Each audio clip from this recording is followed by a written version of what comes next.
go. Go live, go live. We shall go live.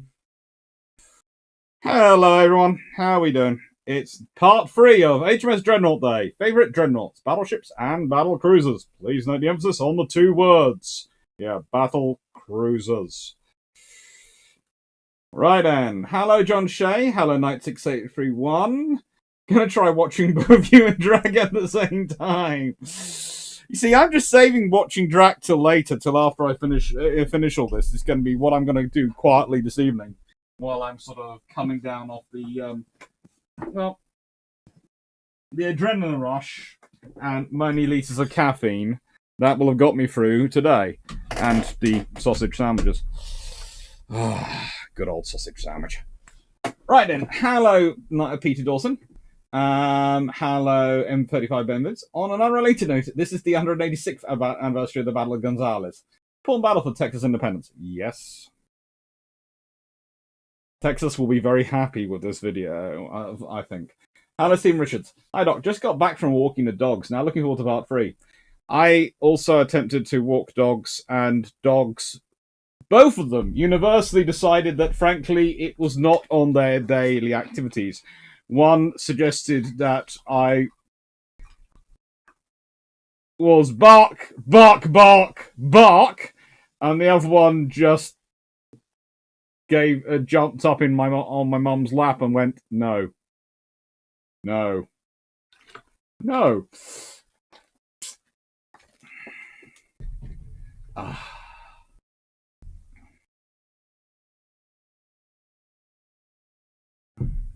Calm Gazard, we've united forces. Hello, John Shea. Hello, Wayne Borean. Hello, well, welcome. You're going to enjoy this one, hopefully. Hello, Bijan. Thank you. HMS Dreadnought versus US Alaska. Who wins?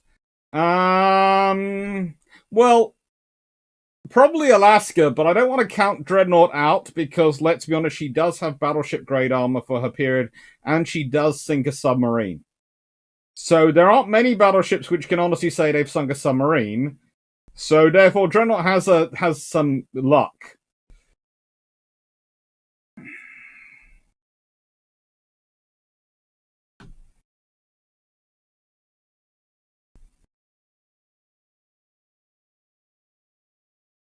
Hello, Mia Wommel. Hello, Jack Ray. Hello, John Shade. Hello, Tasha Shao. Ooh, hello, Graham Highlander.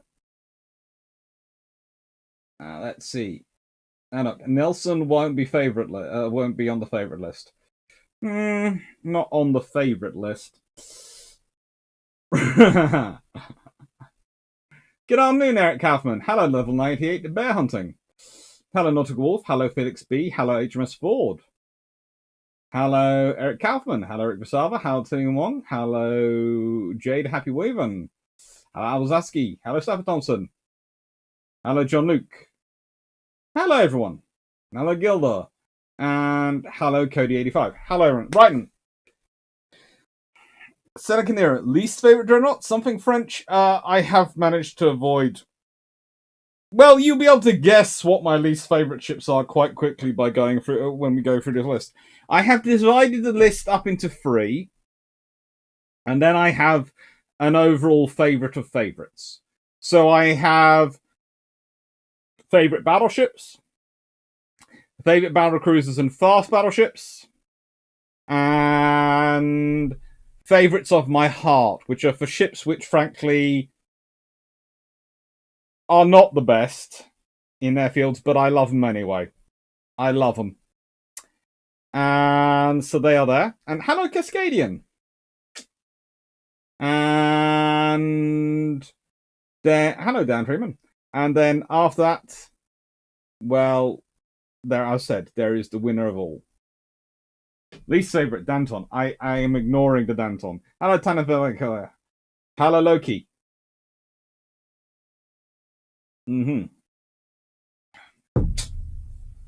Level 98 bear hunting armor. Time to either praise or talk smack about your taste in Dreadnought. Well, that is definitely going to be there. There is going to be some talking smack. I'm fairly sure. I have designed this more around a discussion of it than a hard and fast. This is the list. This is my list. In the end, as said, I had originally been planning on doing this by compiling a list using SurveyMonkey, and then SurveyMonkey broke. So instead of being SurveyMonkey, it is my list.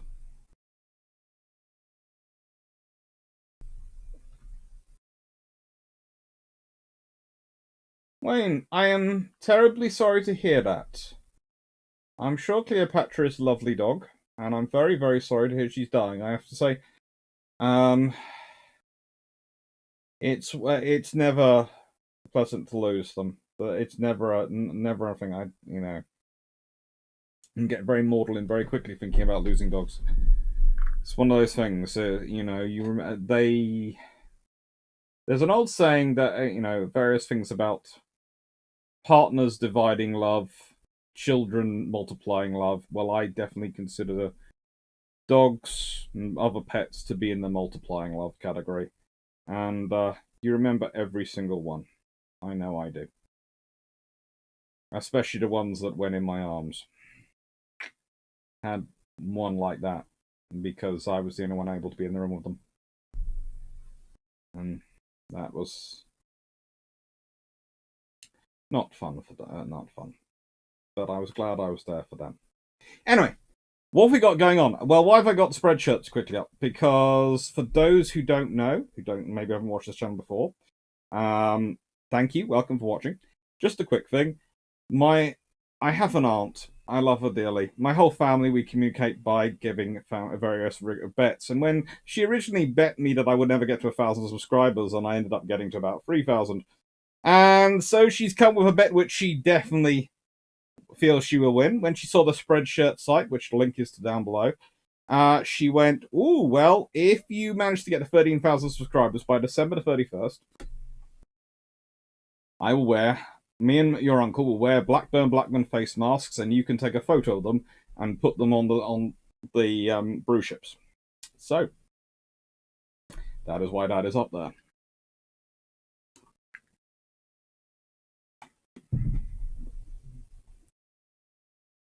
Ouch. Wayne, that is definitely not a thing to watch. Long-term issues, never good. Ooh, Andrew Campbell. I think I better deploy some Dreadnought stats. Right then, so, favourite battleships. Criteria for this. I have to like them, and these ones actually have to be good at their job if they made them to make it to this list. I would say these are the ones which are favourite and are there for a reason. The third list is the list of ones which I just love because I love them. Wayne Boring, I wonder, Chris, could you do firepower, speed, armor, hex chart on shirt? Yes, it is going to be on a shirt. It got taken off by Spreadshirt because they didn't claim it was good enough graphics, so I'm redoing it, and it's being done at a better graphic level.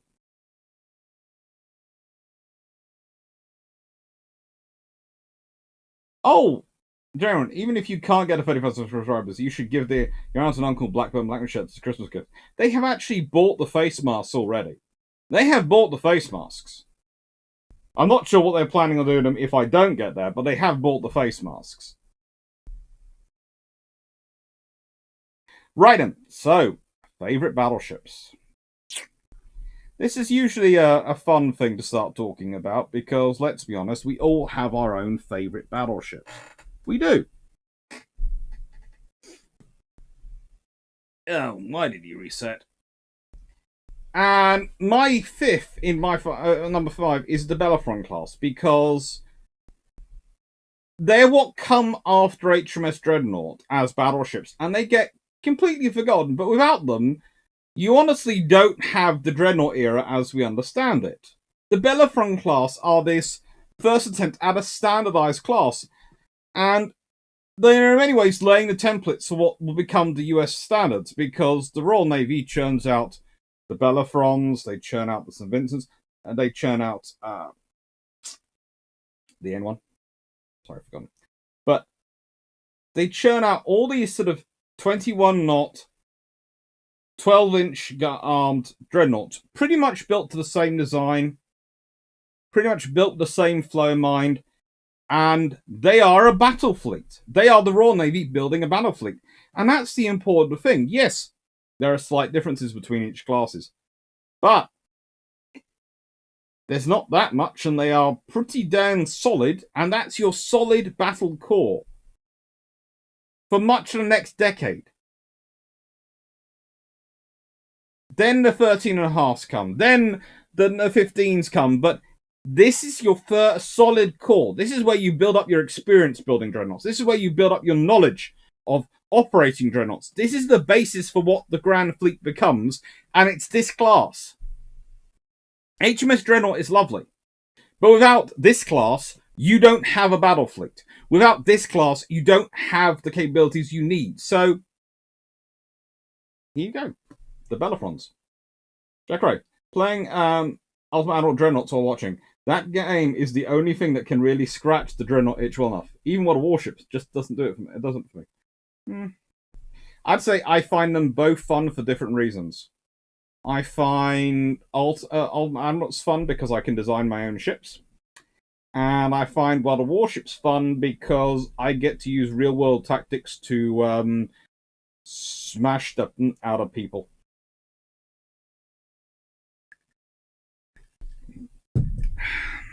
Even if I am a ship of one. 96831. What aircraft the Short Sunderland created to replace? Well, that's a bit off topic, but I think it created. I think it replaced one of the.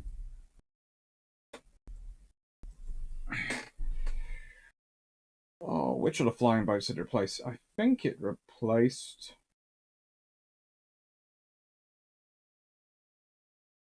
The Safariad.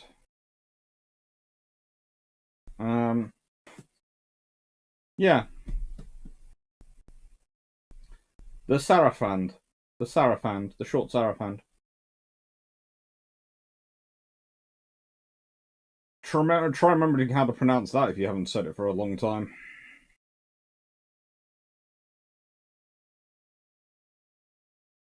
Is it? Dun, dun.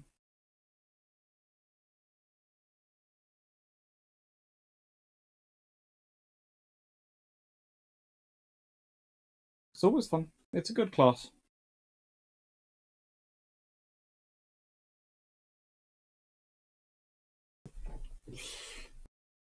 $96.81. How does one watch two live streams at once? Usually one on the phone and one on the computer.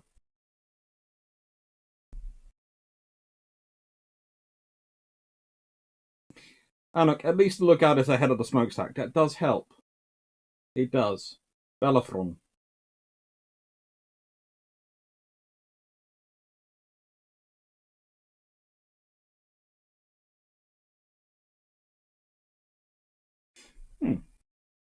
I'm gonna just check.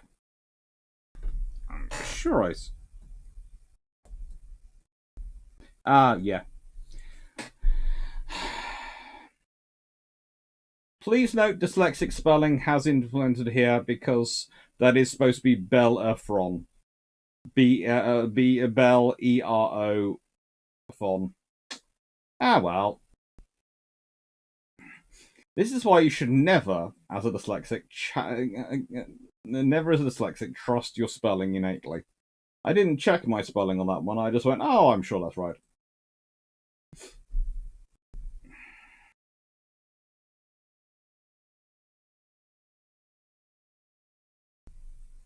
Renown, don't forget the good old Orion. She had a reasonable career. The Orions were lovely as well.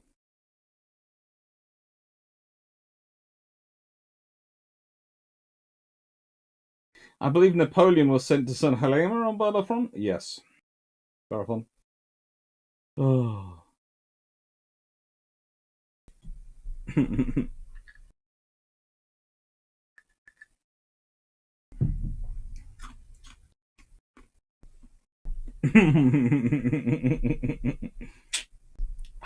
It's fun. But no, the Bellerophon class are cool. They are lovely ships, and they are so... Hello, Richard. They're just so forgotten.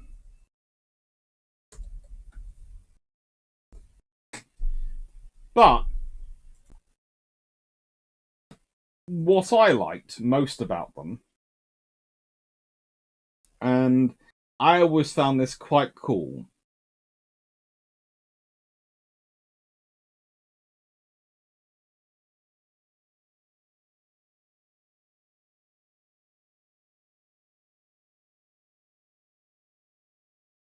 is that, and I'm never quite sure how canon this is, but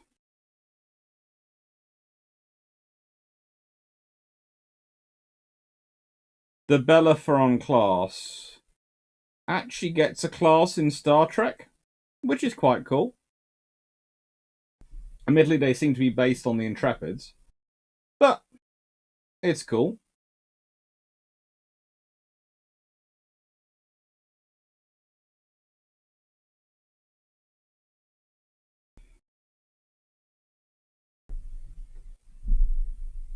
And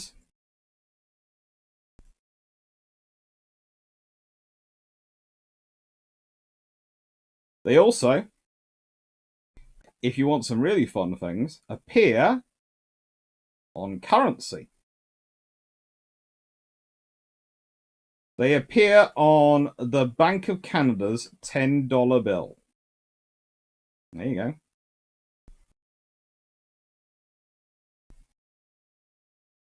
In 1913, which is rather nice.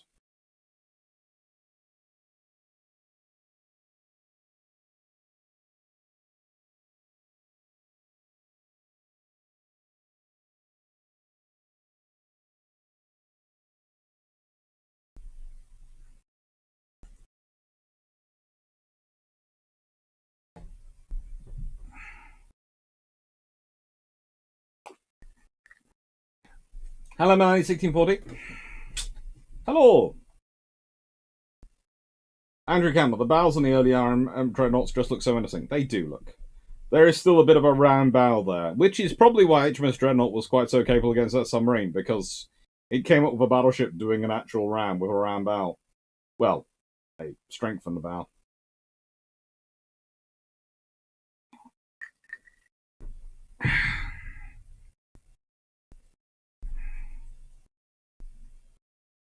Hmm.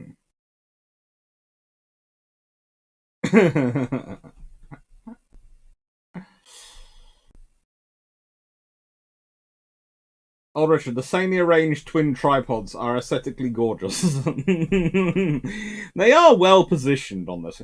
And as I said, it's one of those classes which just doesn't get any attention. And it's sad, because if World War One had started earlier, they'd have been really, really important. And honestly, if World War One had started later, they might have been replaced with another class with the same name. They're a cute ship, and their standards before standards come in, and I just find the stories of what they get up to in their careers. You know, they're called Bellerophon, Superb, and Temeraire. You couldn't have three more historic names almost if you tried in the Royal Navy. They were at the Battle of Jutland. They did all sorts of things.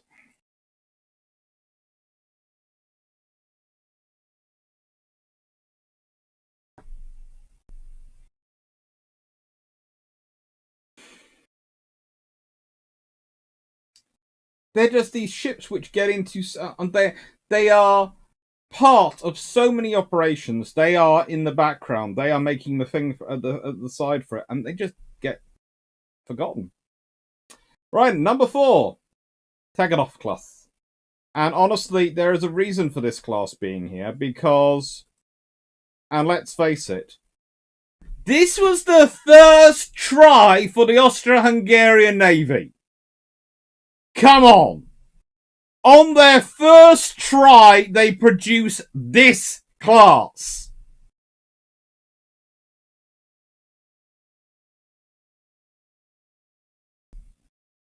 That's a good ship. As I say, it's better than The High Seas Fleet is getting at comparable time. They are better than quite a lot of other navies in the world again. And it's their first design.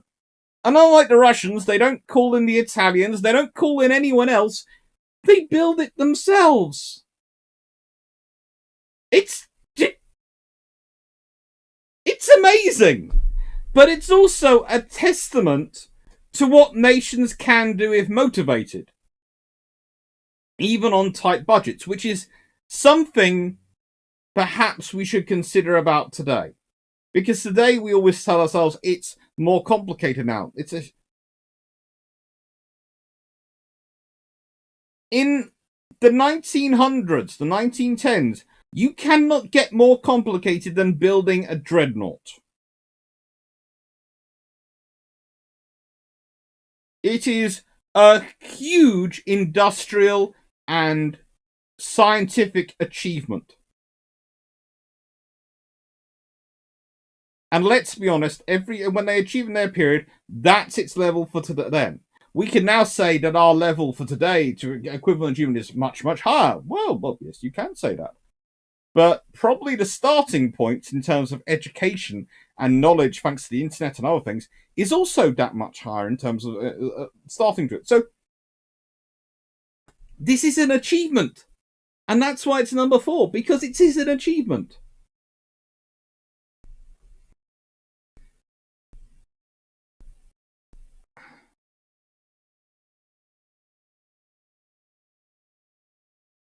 I'm just going to say I agree on all the phrases about cage masts versus tripod masts. I honestly, that the whole thing behind a cage mast just seems wrong.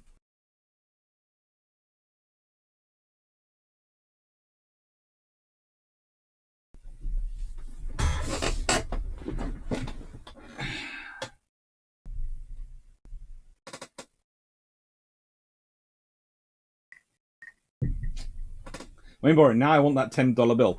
Most of us want that $10 bill. That was a very cool $10 bill.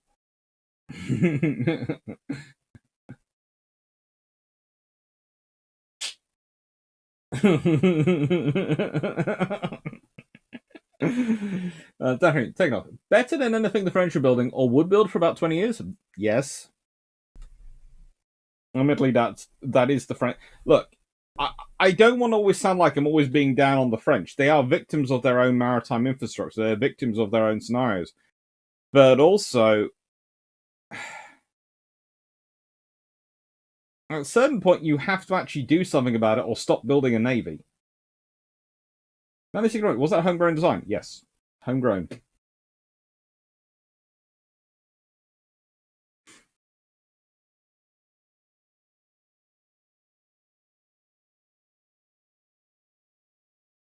Today is difficult. Well, having a glimpse of budgetary discussions between Austrian and Hungarian parts of the empire, no, it's not more difficult. No, it's just as politically just as difficult. Tegs are awesome. And one of the things that often comes up is what was planned to come after them.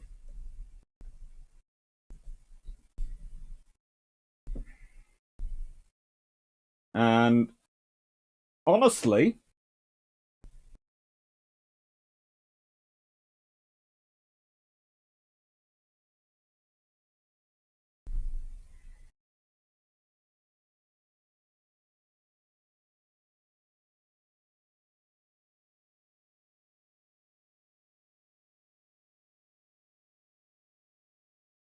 let's see if I can get up.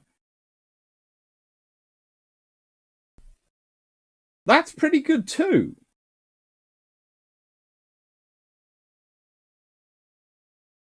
If we put them sort of comparison level sort of like that, so it's not quite so crowded an image. That's a pretty good design for your next generation. Again, it's one of those things. If World War I had been delayed,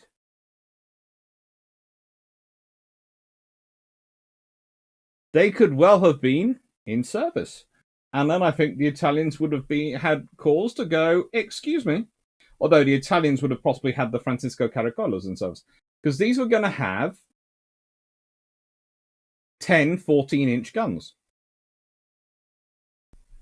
So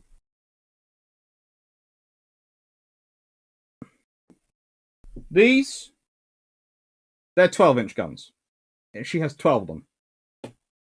Upgrade, gonna have 10 14-inch guns. 21,500 tons, really, full load. A little bit more, maybe 1,700 tons. This predicted to be roughly 25,000 tons.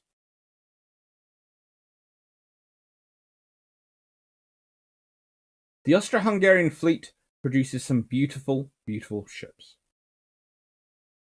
They don't produce many of them, but what they do produce is quality.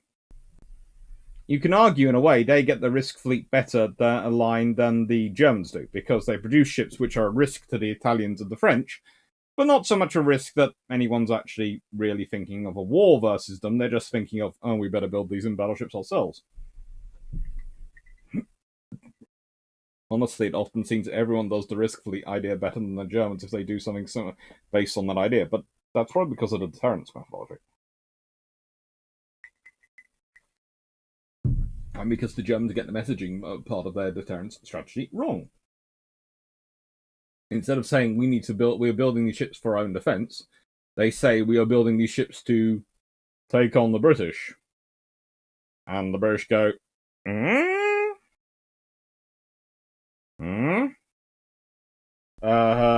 excuse me? Please restate that. We say today we are at a higher level, but do we still have the capability anywhere to produce 14-inch armor plating? Or have we lost those capabilities? 14-inch to 16-inch gun round. We would need to rebuild those capabilities. We would argue with the modern technology we don't need them, but I would argue that it looks like sometimes we might be end up having to reinvent them. 96831. Why did the shackles... Knight 6831, I do love you. You ask some of the most interesting questions. But this is a Dreadnought-themed discussion tonight. Flying boats. If you want to have flying boats, there's going to be brew ships tomorrow. And I will brew ships Q&A, and I will quite happily answer on every single topic. But I'm trying to keep it, broadly speaking, to Dreadnoughts, because this is a Dreadnoughts live. So, battleships, battle cruisers, fast battleships, and the like. Occasionally, probably visits of some honourable mention cruisers. General, just finished Austro-Hungarian naval policy 1904 to 1914 by Milan Vega. Oh, it was fascinating. It would be. He's a good historian and a very interesting book. Vision, I think something's wrong with you. If you love Cage Masks, I'm sorry, I do. Gildor, the manual of how to manufacture 14-inch armor are probably still there, but no practical use nowadays. Well, the manual might be there, but have we got the plants that actually can produce 14-inch armor? That's the thing. You're talking not just... It's the actual mixture, it's the machinery to process it, put it together. You'd have to build everything from scratch.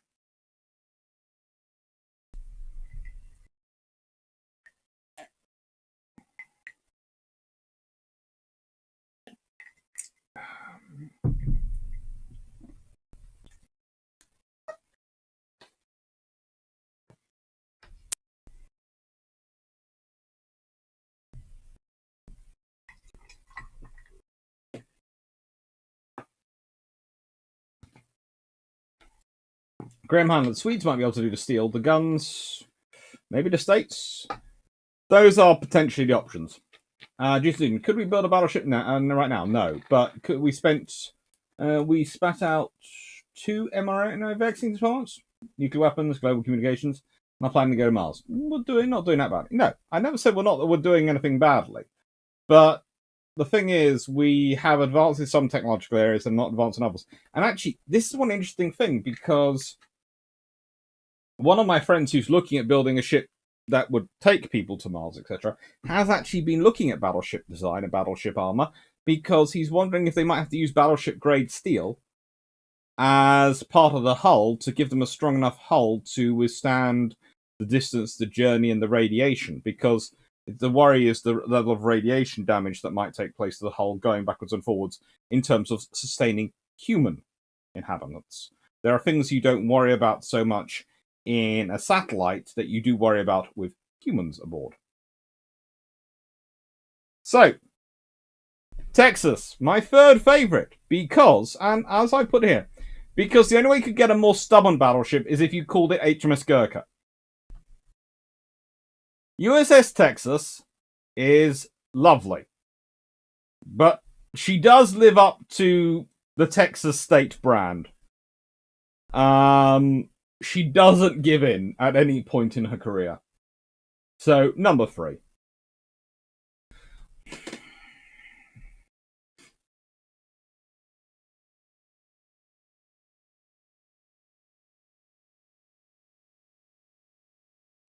Gilda, I don't think the Kaiser stated they were building against Japan at any point. I think the CSE is unlikely to get through armor. Could always try. That's the thing. It depends what weapon system you fit onto it.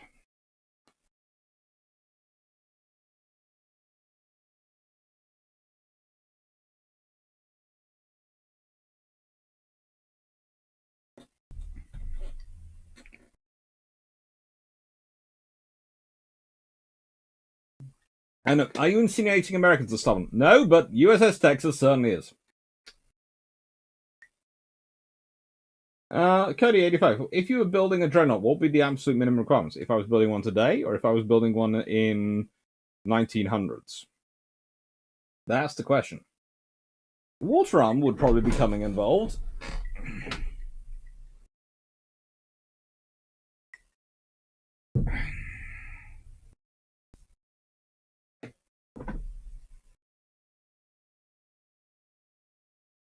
Let's see, that sounds really fascinating. We'd love to hear more about your friend's work. It is quite cool what they're involved in. They are, well, yeah. They are a fully, very, very qualified aerospace engineer. And it's quite interesting where they're working.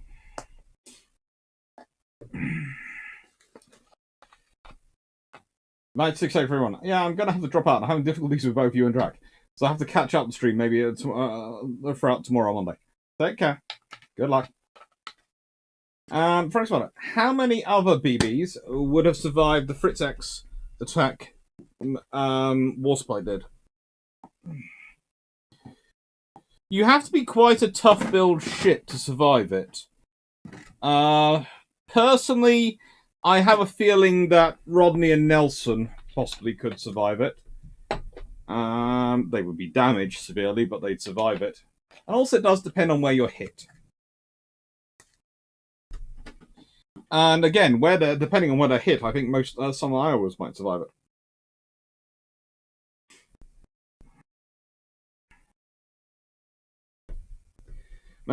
I should think electromagnetic shielding may be more economical for such purposes, especially for shielding solar flares, as you'd also have to increase.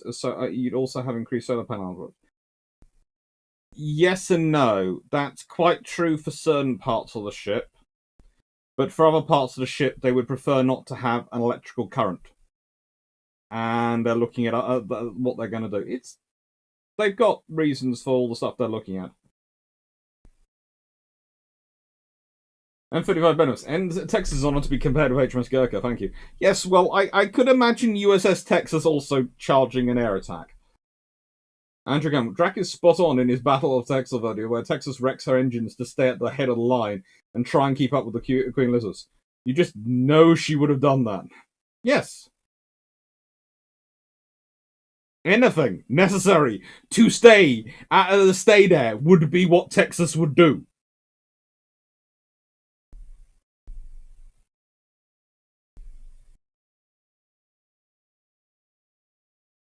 Shomak, why were so many nations so slow on triple turrets, particularly Germany and Japan?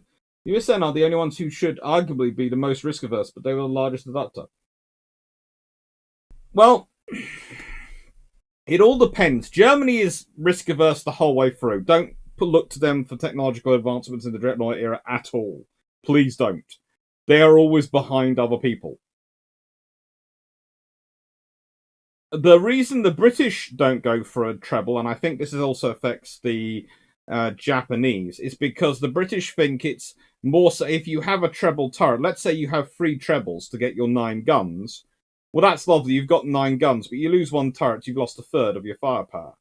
If you have 4 turrets, which are twins, well, you lose 1 turret, you've lost a quarter of your firepower. You have 5 twin turrets, which you can fit in because, let's be honest, a twin takes up less space beam-wise than a treble. You have only lost 20% of your firepower. So it's about survivability and fighting fighting a battle.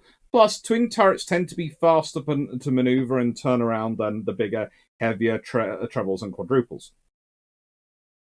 As gun calibers go up, and as engagement ranges increase as a consequence of these things, then you start to see the trebles become far more advantageous. They become more advantageous because your speed of fighting is you're engaging at longer ranges. And I have to say that's one of the things with the doubles. You have to think doubles are mostly in time when they're still thinking you're going to be quite close ranges. And I would argue the casemates are a classic example of this, because you build casemate guns for your secondaries when you think the enemy is going to be quite close to you. You start putting them in secondary turrets when you realise that you're not going to let them get anywhere close to you. And you want to take them out as far away from you as you can.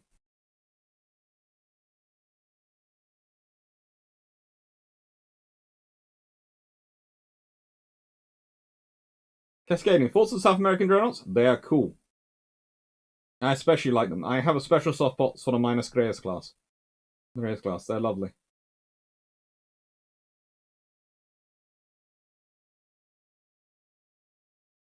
Lucas Jones, hello. That's Clarke. In his last dry dock, Dragonfell, also live on YouTube. I know he's live at the moment. I am missing my friend doing today. So I usually my Saturday evening when he's on is watching him. Answer the question about the implications of the building of three more Canadian Queeners. Your answer on naval treaties? Let's put it this way: if the Canadians build 3 Queen Elizabeths, then you either have the problem of the naval treaties. Does Canada get counted in the British strength or not? My argument is that Canada wouldn't want to lose their ships. Britain wouldn't allow their fleet to be second to the Americans by not having the equivalent number of battleships. And I wouldn't be surprised if you end up having Canada and possibly Australia being given separate signatory status of the treaty in the end, because the Americans want that building holiday, and they want it to be they don't want to have to spend the money. So I think the treaty goes through, but I think you get Canada and Australia being separate signatories. You might end up with Australia, and this is going to sound strange, you might end up with Australia and New Zealand forming a combined fleet and being a joint signatory, maintaining 2 or 3 battle cruisers between them. So let's say HMS Australia, HMS New Zealand, and another of the possibly HMS Tiger, and that would be their force. And then the Queen Elizabeth, the 3 Queen Elizabeths would be the Canadian ones.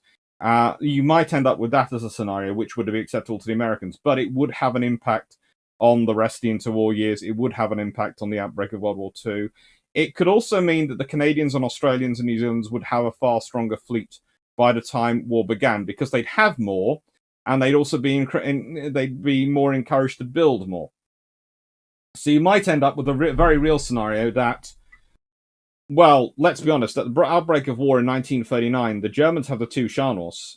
The Canadians would have 3 Queen Elizabeths. Arguably, the Queen Elizabeths and the other forces they possibly could have with them would mean the Canadian Navy might actually be bigger and more powerful than the German Navy, and the same with the combined Australian-New Zealand Navy. It'd be interesting. Let's put it this way. Nagato class. Possibly my favorite of all the Japanese battleships. I just like them.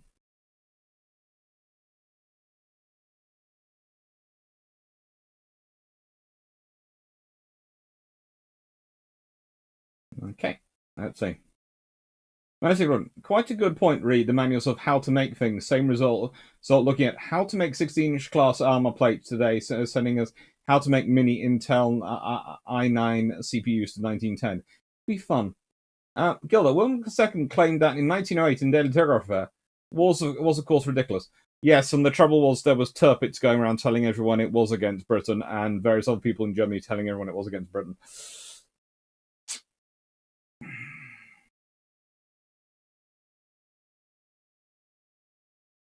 I think I've answered that one. Frank Spartato. What my favourite South American dreadnought is? Minus Creas. Vision. Rolls-Royce is working on nuclear rockets for space. I watched the Free Angry Astronauts on YouTube, and he's very complimentary about the UK space sector.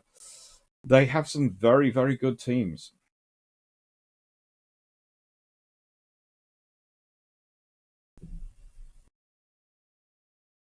Downstream, any chance with the USN and the reserves being based on state lines of USS Texas ending up with mostly Texan crew? I don't think so, but I do remember she had a large proportion of Texans in her crew, mainly because quite a lot volunteered and pushed for that assignment because it was Texas.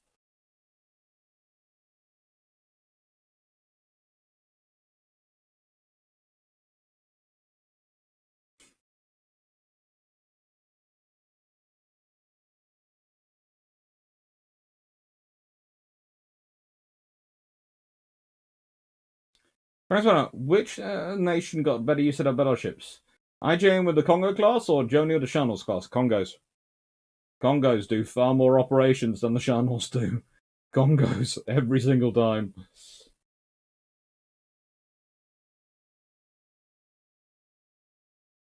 Grant, realistically, I would like to put a ship back in the water again with big guns and heavy armor. It all depends on development of railgun and Gauss gun technology. If you suddenly have very powerful guns, electromagnetic guns come available, you might well find it very cost effective. Because remember, if you could get those things to work properly, shells going very, very fast are a lot cheaper than missiles. And you've got the option of saturating your enemy, and it's a cost. It's a cost thing. So it depends on what happens.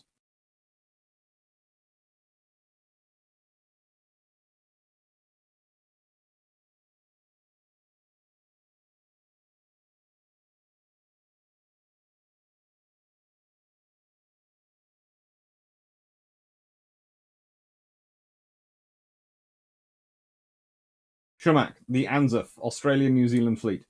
It would be the Royal Australian New Zealand Navy or something, the Joint Australian New Zealand, or the Antipodean Navy. Could be the Antipodean Navy. Dan Freeman, I rather think the Irish should have encouraged Canada to accept flying boats, float planes, and sloops capable of carrying them. I don't think there's any. Nice way to develop flying boats and float planes and sloops capable of carrying them, as this would have matched up to other nations. It would have been interesting if they had, but they might have also got a decent carrier. Decision. I'm more partial to Haruna, but solely because that was my backup option if my wife vetoed my first idea for our daughter's name. Okay.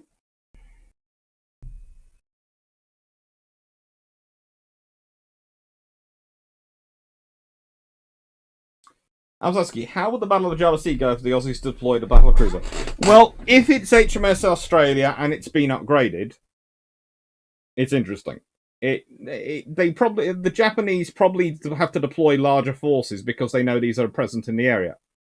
Here's a more interesting question. What happens if it's an upgraded HMS New Zealand and it still has plot armor? Kind of like Warspite in World War II. I'm not saying they'd win, but I'm saying the Japanese might find their loss counter mounting up. Especially as if by 1941, if the ships have been upgraded with fire control radar, and so you have battleships, even 12-inch guns, and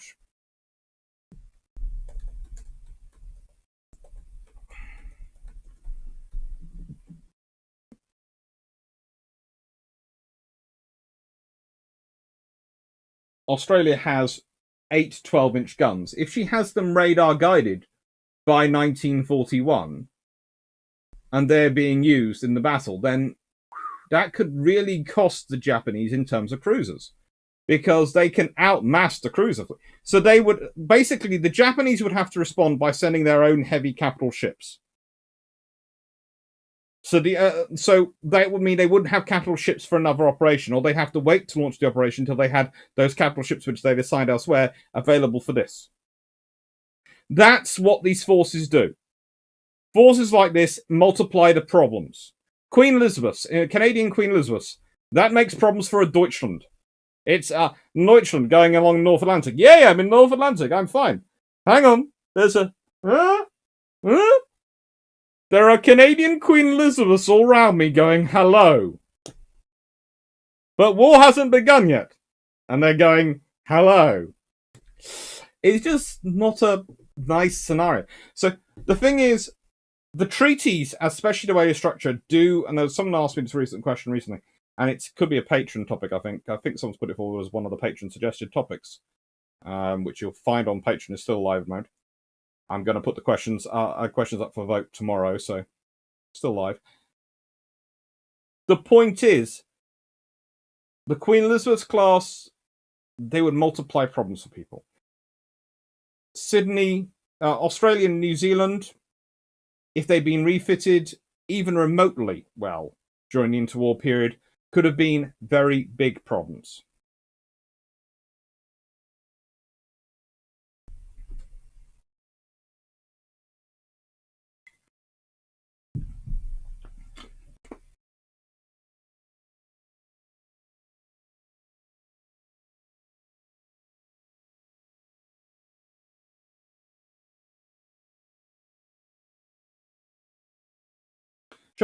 Actually, you would probably see Force Z joining in with the local force. So it would be a case of Force Z might well be combined. There probably will already be an admiral on station. So Force Z would come in and join in with the local Australian New Zealand force. And there might already be a carrier on station, because they might well have built their own.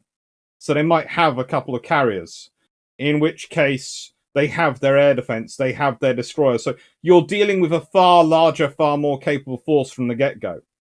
And you might end up with things like, well, if eventually Eastern Fleet being formed up with this force combined, and it could be a very large force in the area.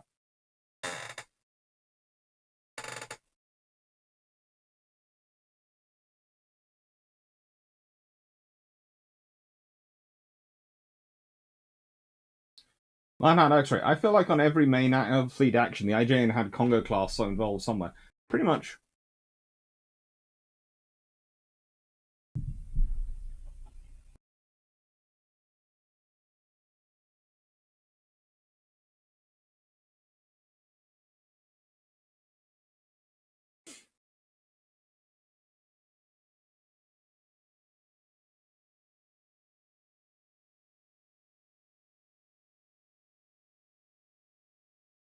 Jack, wouldn't any RN formation with even old New Zealand and Australia would be commanded by an Admiral Senior to Dorman, then improving the command and communication due worked up to RN procedures? Pretty much. That would mean there would be an Admiral out there. And let's be honest, if anyone in charge of a battle cruiser probably has seniority, and there's probably if they have a battle cruiser squadron out there, if they have 2 battle cruisers, then it'll probably be commanded by at least a rear admiral.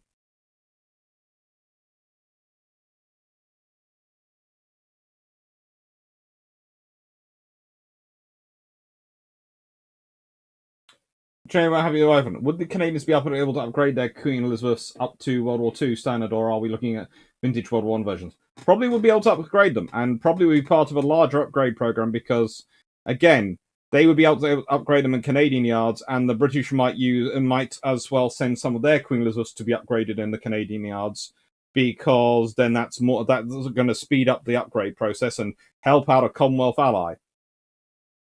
So you could see, instead of just Warspite, a Queen Elizabeth and Valiant upgraded, you could have had, well, probably 3 in the UK and 3 in Canada, and 3, maybe 4 in Canada, including one of the British ones.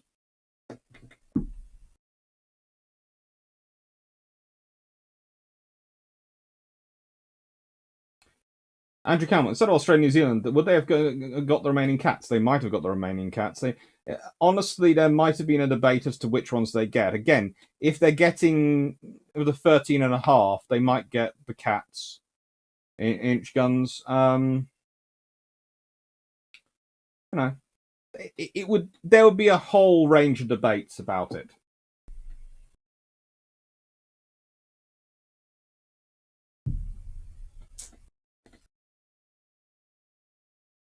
Shumack, if the US is going to let the British Dominions have a navy, then I think the USN would push to have both the Britain and the US have a larger tonnage limits. Possibly. They would have, possibly that would be their response. But would the Senate let them? Would the Senate pay for that? How about,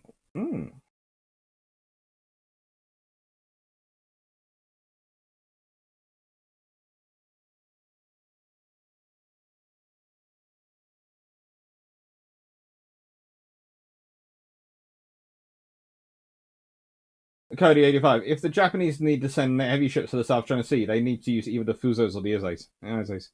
Yeah, they would have to send... Something would have to be sent. That's the problem. And this is my first choice of battleships. I like the Queen Elizabeth class. They are cute.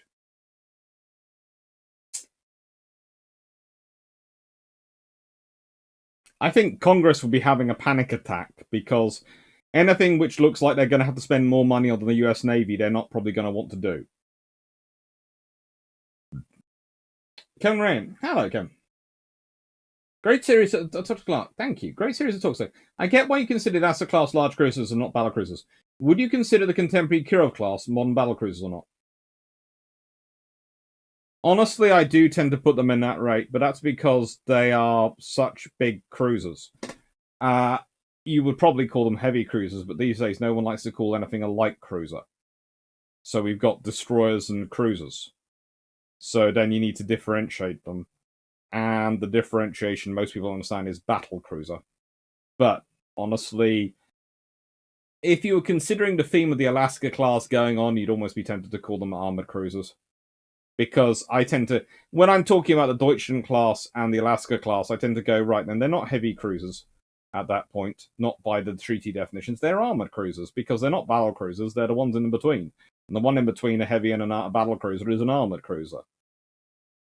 It doesn't really work that well, but it's the closest you can get. So that's why they're called battle cruisers. It's easier to call them that than anything else.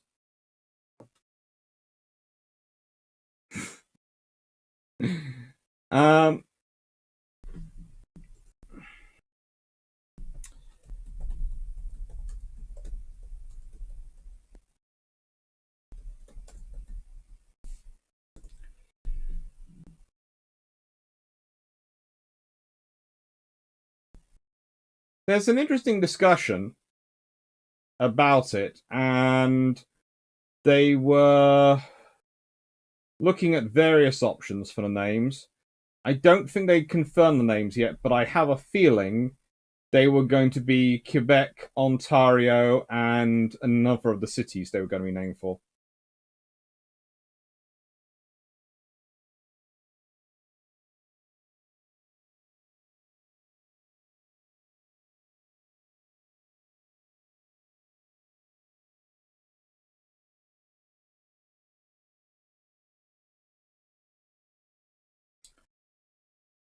What were the cats? The cats are HMS Tiger and her predecessors, Lion, and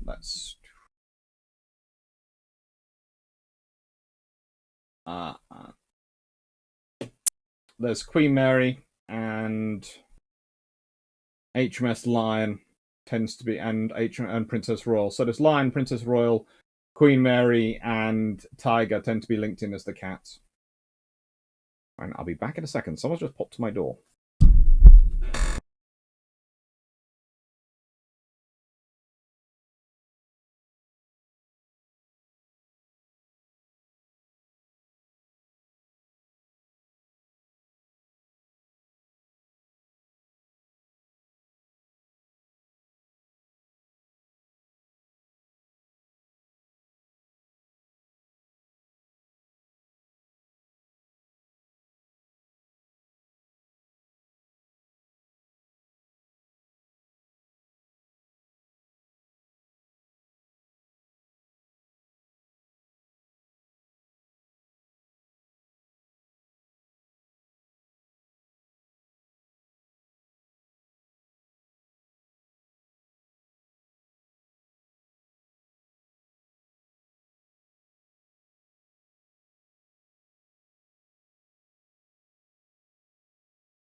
Okay, let's see.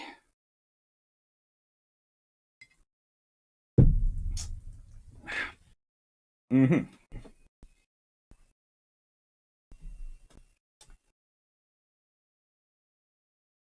Mm-hmm.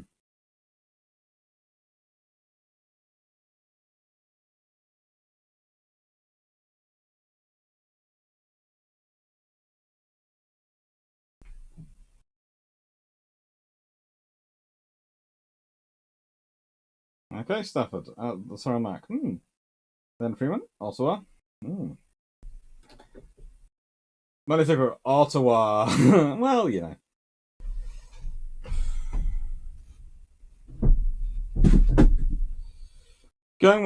Lucas Jonas. Going with the German name Panzerschiff and the main gun layout. The Deutschland class are armored cruisers, not pocket battleships. No CAs and no BCs. Yeah, they are. They are armored cruisers, as I said. They're not. They are not pocket battleships, and they're not heavy cruisers. They are armored cruisers. And honestly, they'd probably get a thumbs down for their quality of being armored cruisers because there are so much are far better. Queen Mary did blow up at the Jutland Vision, I think, from memory as well. Shomak, who thought the Indefatigable was a good idea, and what other ships were so poorly designed that they managed to be worse than their predecessors? Oh, good lord, there are so many to have been worse than the predecessors. Well, there's the R class for starters. Look, the thing is, you have to remember, sometimes you decide, I'm going to play with this design and try and get it for a certain thing. The Indefatigable, they're trying for speed. And everything's sacrificed to that aim. Doesn't work out that well. I think Wolf is tricky, as you don't want to do that unless you're also having one Montcalm. Yeah, that's the thing, you know. So I think I think, as said, I think it was the. I know. I'm fairly sure Quebec and Ontario were there, but I forget what the third one was. And I was looking at various archives. There was a discussion of what they could potentially be in the Admiralty, I think, in the archives. I seem to remember reading something.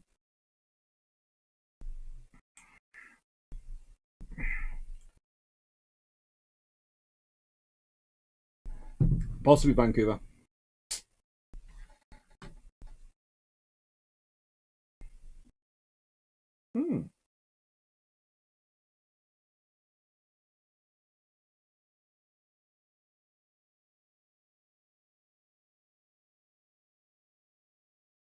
The Cascadian. Dr. Clarke, what was the ship that Admiral Beatty or Jellicoe desperately wanted but stopped being built? I forget.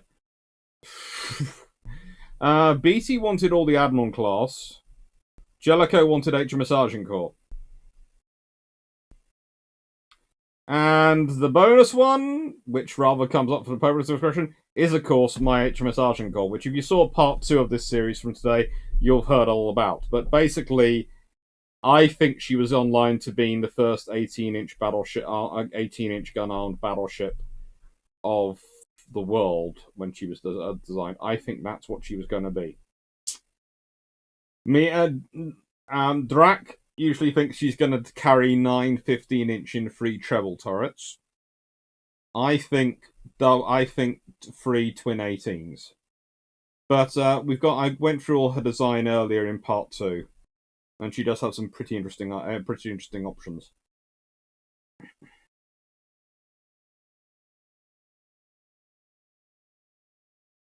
This was the as Graham Highlander and I both call it, Jellicoe's baby. This is what Jellicoe wanted. She would have been a good ship for him.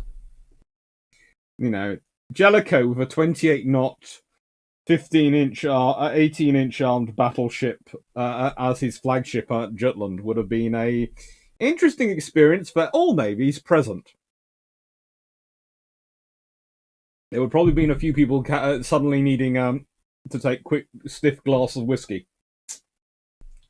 Jermic, another last thing about Australia. Wikipedia have unquoted mention in history of Iran that later Admiral Henderson wrote a recommendation for Australian naval policy in 1911 true. Yes. Quite a lot of them. Henderson wanders around various different points and is critical at stepping up certain things. He's a very important character from pretty much 1910 to 1939. You find Henderson turning up in very interesting places.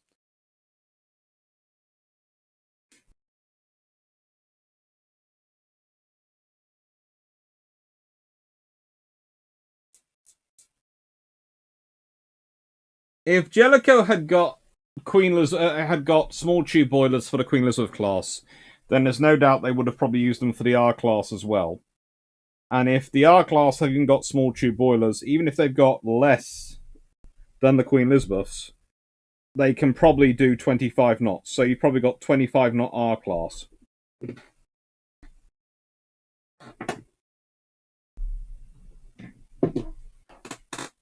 But you might have 28 knots. That would have been fun. It would have been fun.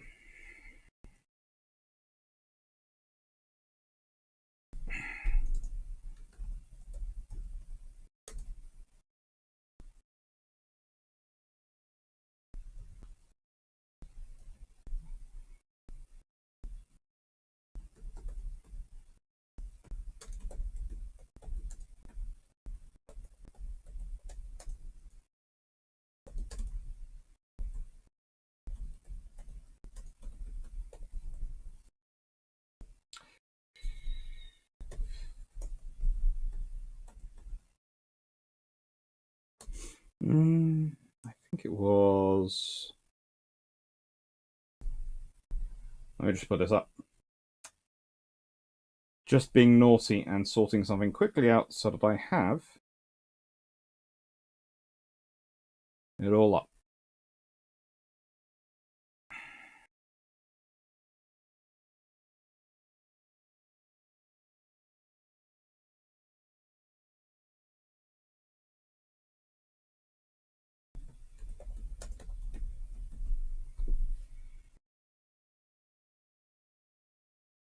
There we go. That's all nicely saved. So now if anyone's trying to catch up, they will find that there is sections.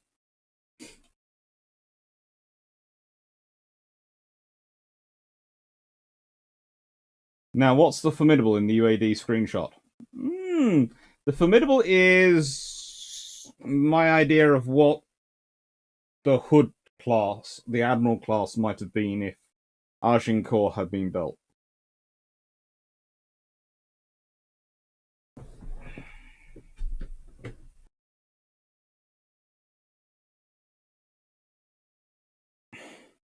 Shema, is there a naval operation involving the British that didn't have an R class because it happened to be there at the time and you might as well use it?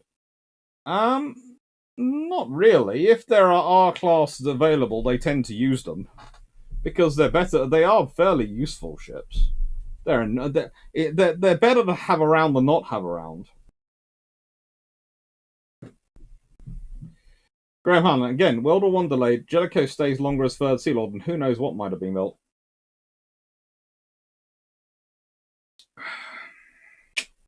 Yep.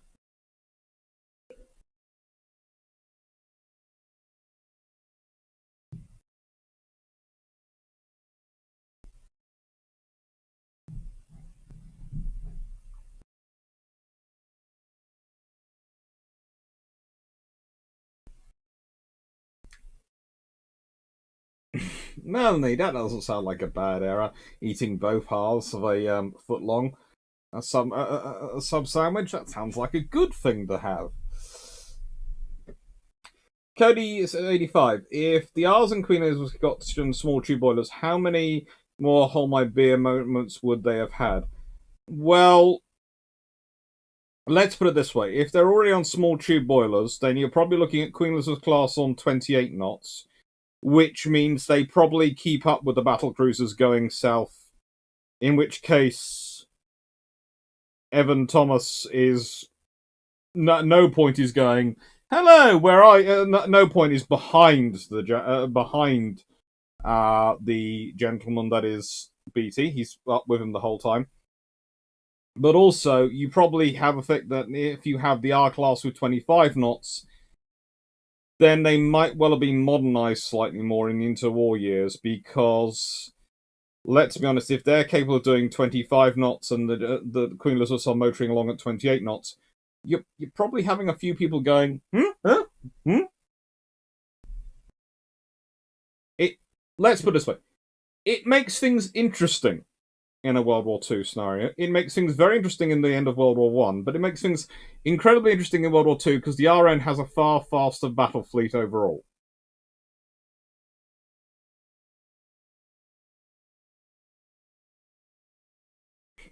Rick Vasava, a very cool joke.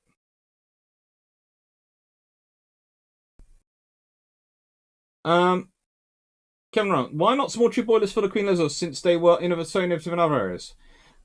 Basically, the Queen Elizabeth didn't get small tube boilers because Jellicoe was convinced by the shipyard owners that there would be massive delays because they were still coming in and still getting used to the technology, and so couldn't implement them in time to deliver them to the schedule required.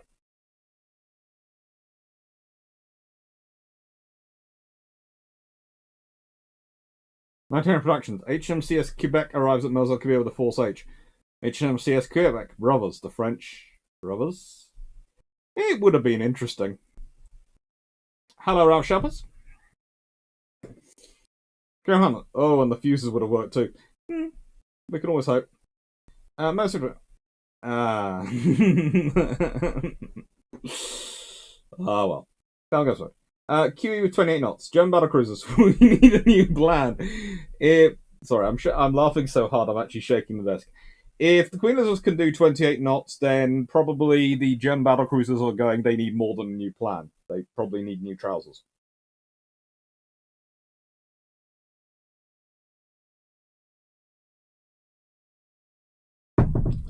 Rudder steering. As a German ally, I've wondered what difference a squadron of Tegenhoff class would have made at Jutland with only 12-inch guns. Probably not much.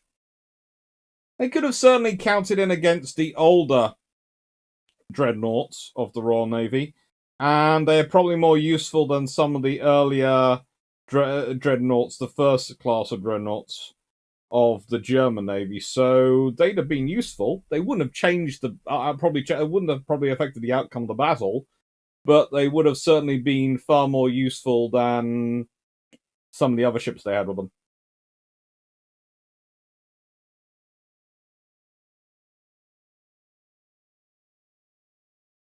Was Henderson a Portuguese Jellicoe? They seem to be very similar careers. Does that Henderson happen to not make it the war that they built their navies for? To an extent. Henderson was certainly one of Jellicoe's proteges.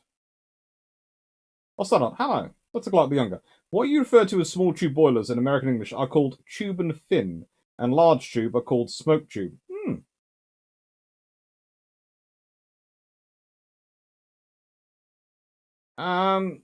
They tend to be referred to as small tube boilers in common English these days.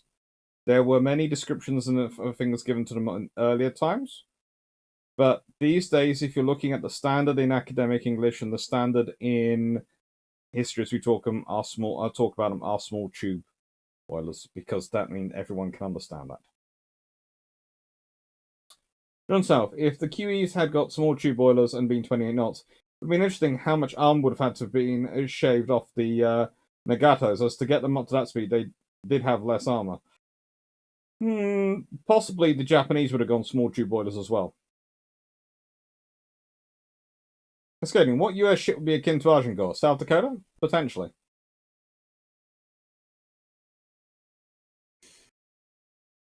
Favorite battle cruisers and fast battleships. I decided to group these sets together because there's so much less of both of them.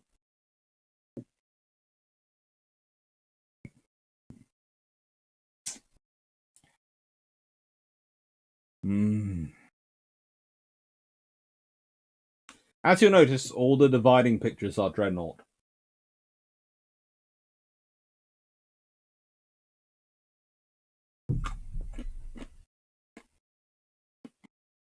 I'll set up. That is how we refer to them in Merchant Marine. Yes. I've heard of that before, and I've heard them referred to as that before.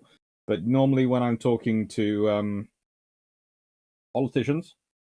And when I'm talking to classes, especially of history students, we tend to call them small tube boilers, because they will find a lot more sources about that.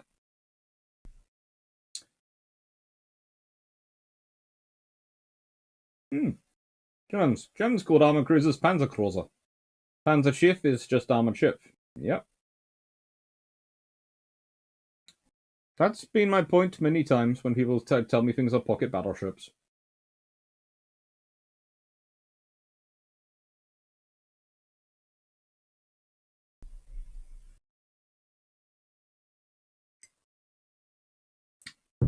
Anyway. Number 5. HMS New Zealand. Because she has plot armor. Honestly, if any ship has plot armor, it's New Zealand. She really, really does. She does things which, frankly... Well, as I said, look.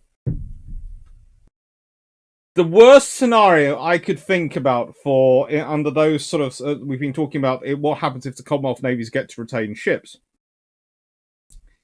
If HMS Australia survives and HMS New Zealand survives, and New Zealand is New Zealand part of the Antipodean Navy, or the Royal Australian New Zealand Navies, whatever, I can think of the worst scenario for the Japanese being if USS Washington and HMS New Zealand at any point combine. Because if any ships have plot armor would have had plot armor in World War II, and being combined, being a very dangerous threat out of all proportion to their actual capabilities, it would have been those ships. And look, plot armor. Basically, when we use the phrase plot armor, we mean some ships have... How do I put this? Some ships seem to have luck. They seem to have... HMS Africa at the Battle of Trafalgar has plot armor. Any single one of those ships that she comes up against should have been able to take her out and match her. And she sails down the line just going, I'm going to take you out. Warspite does a full 360 in front of the entire German High Seas Fleet. Fine. New Zealand. Not a scratch on her. Through Jutland, through all these battles. Not a scratch. That's plot armor. And look, Anzac Navy. Something which we were talking about earlier. Chris asking, if Agincourt was built as an 18, would Yamato be built as a 20? I don't know. I don't think so. I think most people would have thought not go 20, but it would have meant Yamato was just another of the 18-inch armed battleships. It could have forced the Japanese to have to completely reconsider their entire heavy ship plan. They might not have built Yamato and Musashi as they did.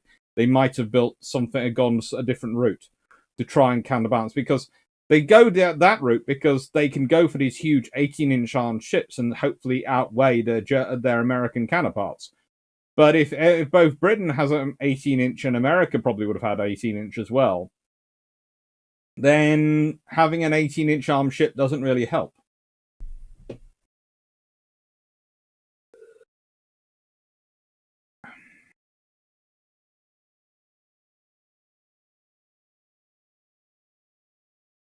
Grassos, HMS New Zealand has plot armor. HMS Maori has plot armor. She's to an extent she did. To an extent she did. There is a theme here. HMS Afridi, HMS Asante definitely did. HMS Maori didn't get to go for her blessing, so unfortunately she got sunk. But Asante, which did go for her blessing, didn't get sunk. New Zealand got her blessing, didn't get sunk. As I've written, I think, in my book, at some point, the Royal Navy needs to seriously start considering getting blessings done again by other nations. It would give their ships a tremendous capability beyond their strategic lines.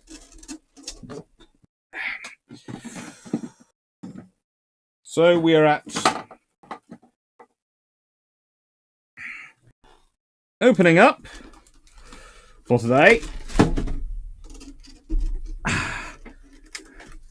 Bottle number 4.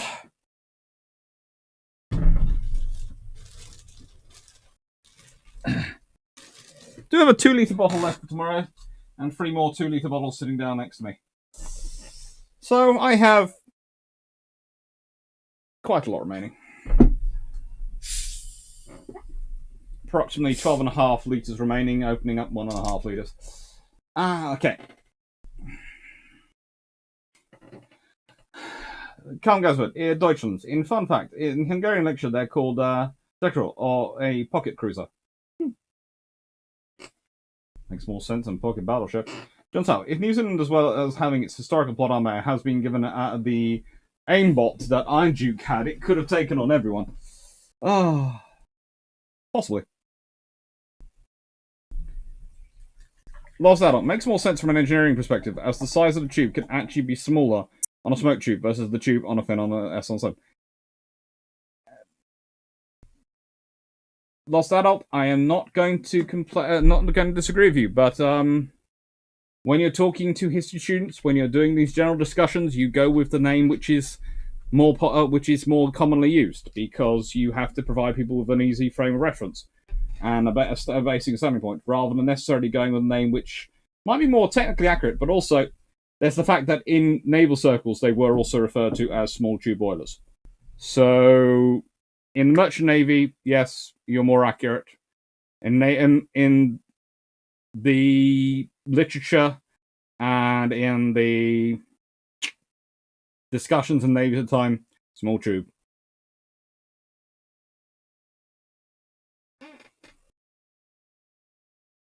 Precision actually got 18-inch likely means no Yamatos. The Japanese economy collapses if they try to pick that the kind of naval race.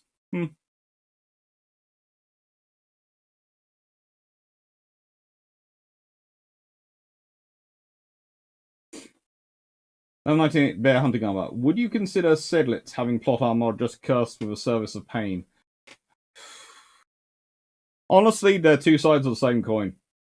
Decision. Yamato only works if you have a bunch of small enemies to cheat against. If you have to fight Perseveres, you need numbers. Jomac, I think the British would have named their 20-inch ship Dreadnought and say, well, these aren't battleships, these are Dreadnoughts and we need both. I doubt Britain would have built a 20-inch. It's for status, maybe, but no. Honestly, I think if they have 18-inch, they're happy. You go for a 20-inch. Well, let's put it this way. You go for a 20-inch, you're talking 508mm gun. You're talking an incredibly heavy shell, a massive mechanism, and how many shells are you going to store, how much are you going to fire, how long is your barrel going to be, all these things when you're working through. It makes it a very lovely ship to talk about, and a lovely thing to sort of pay top trumps with. Not really a practical warship. 18 inches is about the upper end of it being practical.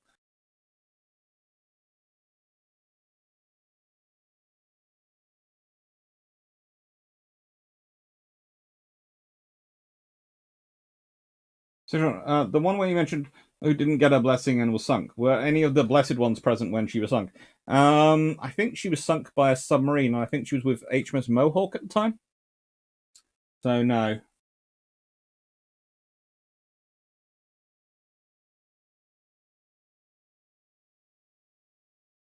Shermack, just in theory, I'm still dubious on the entire premise of Yamato. Many of us are, but basically consider her being built more as something as it's supposed to be a deterrent than a practical warship. Probably. Battle cruisers were not true dreadnoughts. As at Jutland, BT's battle cruisers had quite a lot to dread, as they blew up time and time again. A few were lost. And again, battle cruiser, 2 words. That is the hill I'm going to die on today. I know Lost Adult would like me to be dying on the fin boiler and all the fin tube boiler and all these things, but I'm gonna die on the battle cruiser one. I have to pick my battles, and I will only be fighting to maximum of 3 battles per video, and so that's the 3 that's one of the 3 I picked for today for this video. Rob, look, I don't believe Yamato or Masashi could have survived an encounter with 2 hours. Nope. They weren't designed to fight 2 hours. They were designed to fight 2 or more standards. Not hours. That's the other problem. And I pointed this out earlier when we were talking about Yamato. She's ordered in the same year the King George V SAR and the same year North Carolina SAR? South Dakotas. South Dakotas, I think. Hang on, let me just check.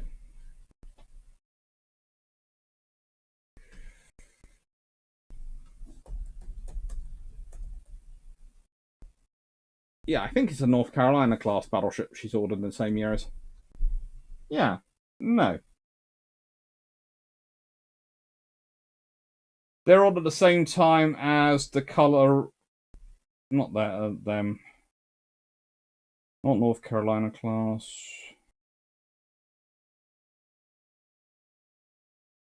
Is it them or. No, it's South Dakotas. She's ordered, I think, at the same time as the South Dakotas of the King George V's. That's the thing. She can probably still do the King George V's, honestly. As well armored as the King George V's are, and as far as they're firing 14 inches, 14-inch guns are going to do, there is not much they've got that can do much damage. They can take out most of the upper works, but she gets one lucky shot, they're in trouble.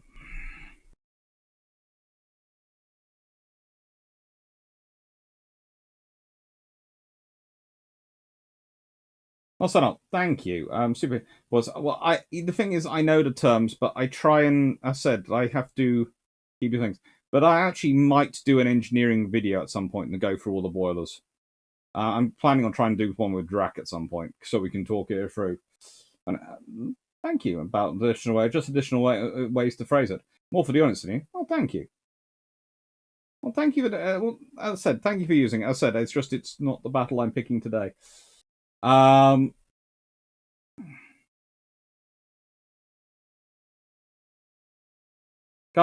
20-inch ship, but at that point you need at least 8-inch secondaries, preferably 12-inch. At that point, you've pretty much reinvented the pre-Dreadnought. Vigilante, can we compromise a battle cruiser? No. I will accept no compromise. Level 98 bear hunting armor, 18-inch maximum practicality, 20-inch very tip-top maximum sanity. There were plans for a 22-inch gun at one point, as someone was putting around, so just you can worry about that. I forget whether that was the American or sort of British.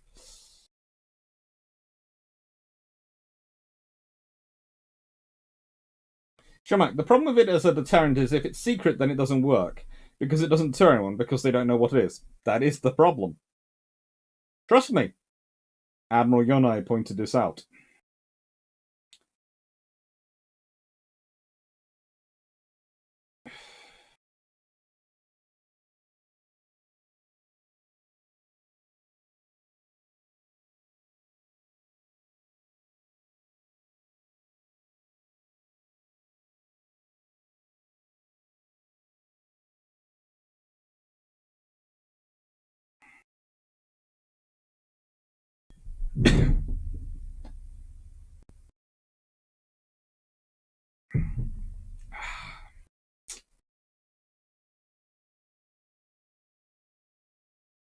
I like HMS Renown. She's cute. Mm-hmm. She just does things. And yeah, by the way, I'm going to admit this now. Hood's not in this list. I'm sorry. This is my preferred battle cruiser. I prefer Renown to Hood. It does get me into trouble. I also point out if the Royal Navy had treble 15 inches going around anyone, they'd have put them on these classes. In my opinion, I can see the case why they wouldn't. They might not have done because they might not have produced it, but they're good ships. And they're capable ships. And frankly, if you have bigger, faster carriers in the 1920s, then they would probably her and Renown and Repulse would probably be at the front of being upgraded.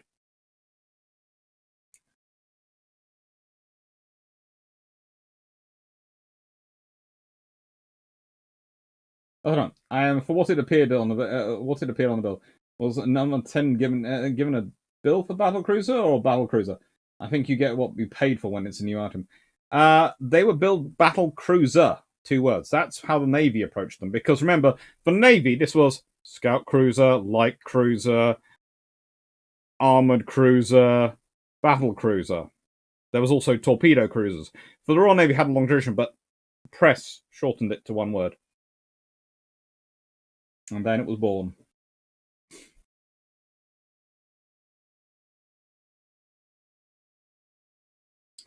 Out of way the Bismarck. She did want to get at the Bismarck. She wanted to get to pretty much anything. What's that? Alaska would kill any of them.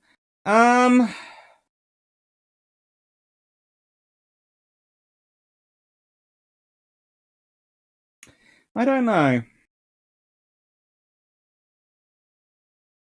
Alaska has very good 12-inch guns.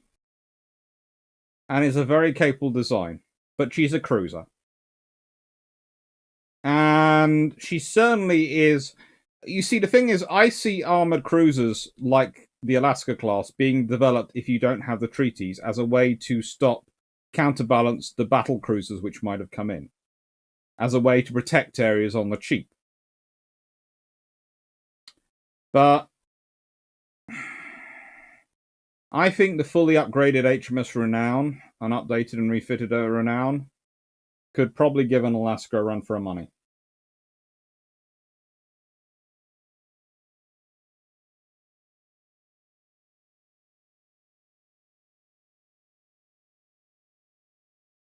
From south, would Renown have been better with free treble 13.5-inch guns? No. The 15-inch are the weapons you need at that point.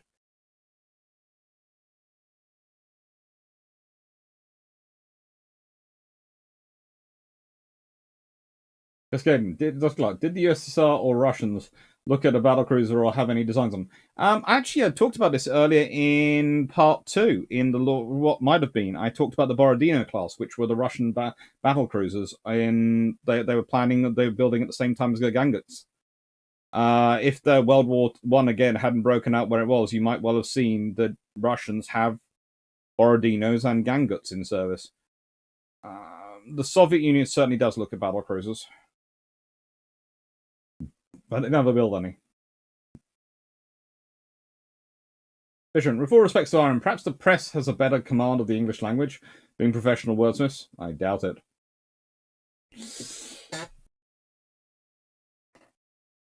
Night Air Productions. Renown isn't cute. She's gorgeous. Look, Clarke, your opinion on Renown over Hood is perfectly valid one. I will have to say Hood was very much cuter. She was as then that rebuild would have made her look. Well, yes. But to be honest, the thing about Hood, and the reason I probably take Renown over her, is Hood is very much a ship which has a lot to live up to and has misfortune. Renown serves through, very gamely serves through the whole of World War II and does a very good job.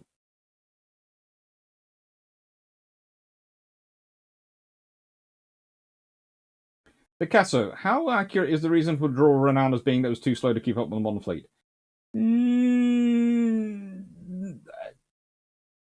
Let's put it this way, there was possibly some creative accounting going on with that one.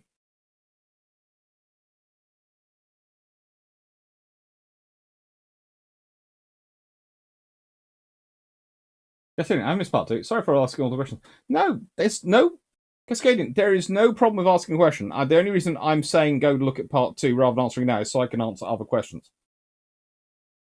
So that's fine, and that's as I always say. There's no such thing as a dumb question, and it's good to know. Hello, veteran Onisumi. Don't seem to see me in a while. How are you doing? If I recall from the reprinted Soviet-Russian battleship book, I'm waiting to get my signed by Drakenfeld copy. There was a plan to turn the Fruz into a battlecruiser in the interwar period. There was looked at. There was also a plan looked at potentially finishing off some of the Borodinos, but they didn't.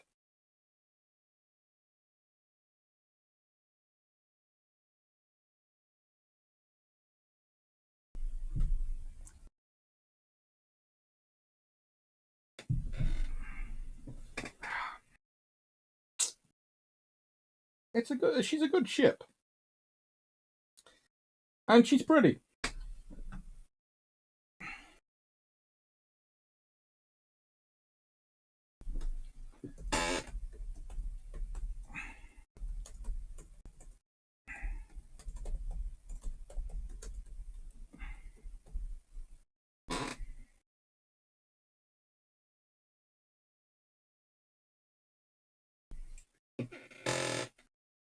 Greyhound. They also set her up by calling the Mighty Hood. Just admitting about a bad idea. It was. And now there's the North Carolina class. I like these ships. I don't think they get enough attention for all they managed to do during World War II.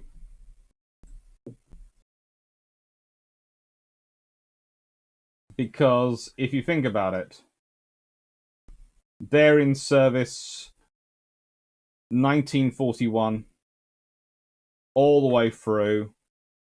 Two enter service. One is still preserved to this day, which is rather nice. North Carolina. And North Carolina and Washington are critical the whole way through World War II. Think about all the battles which happen. Pretty much every major battle the US Navy has, which involves battleships, one or both of these ships are present.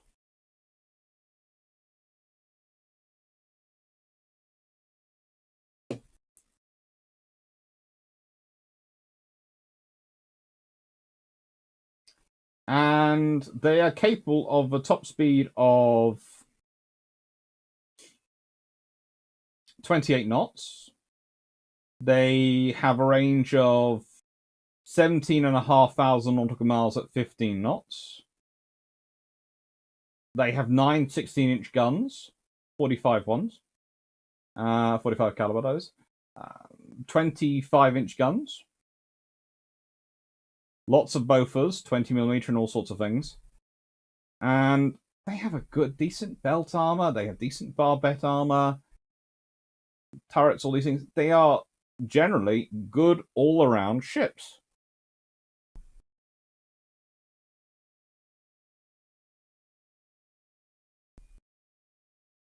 And they don't get the memory they deserve because they are good all-round ships.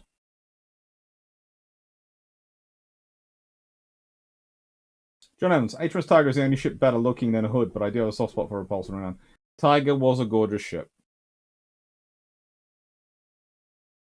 Take care of Luke. Enjoy your football game. Sure. Why did the RN end up with the 4.7-inch being a common caliber?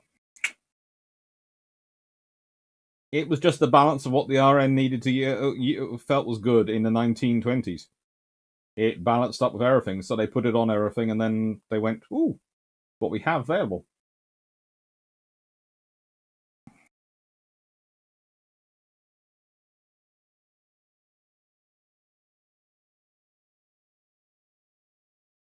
Oh, Richard, did Renown and Repulse actually earn a nicknames, refit and repair in practice? Repulse occasionally. Renown did quite well.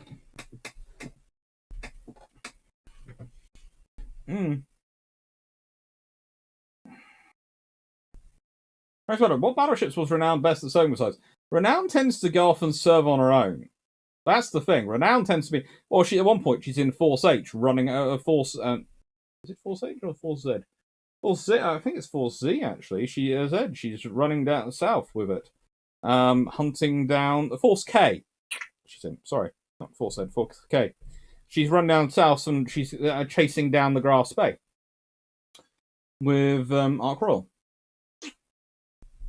Oh, sorry, someone's popped to my door again.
Sorry about that. We have a fox which keeps jumping around the garden and managed to knock something over. And my sister basically said, could I quickly go and lift it up? Because it was upsetting her. It's one of the pots. Done it. That's what muscles are for.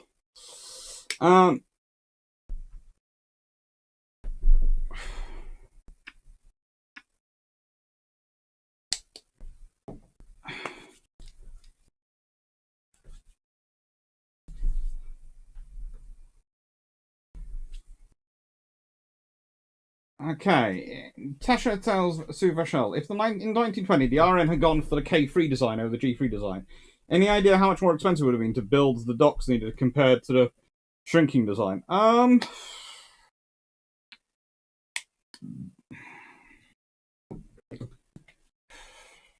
Building more docks. You would probably be adding onto the project construction, the project costs. You'd be probably adding about 50%. But you would then be giving yourself a lot of space for future. So we probably have bigger, better docks now to this day for that. So it also depends on how many docks you choose to do. It might well have then had an impact on the King George V class and everything else built afterwards, though. So that's the factor you have to think about it. If you do that sort of thing, if you do make the docks bigger, make the facilities bigger, you affect everything that comes afterwards because you have the bigger facilities for the bigger ships. You have the bigger infrastructure. Right. Alaskans were made in an era where fire control made belt armor less critical to the outcome of engagement than range and rate of fire. As mission kills would be as probable as total kills. Yes, but you also have to remember that when the Alaska comes in with fire control radar, by that point, Renown, etc., and quite a lot of the other ships have fire control radar as well. Night Heron Productions. Is there a detailed account of the battle between Renown and the Sushanos? I'd like to see you or Drac do a video on the engagement. Granted, it is a bit anticlimactic. I've done a bit of a video about it, but I haven't done much. There are a couple of detailed accounts. Most of them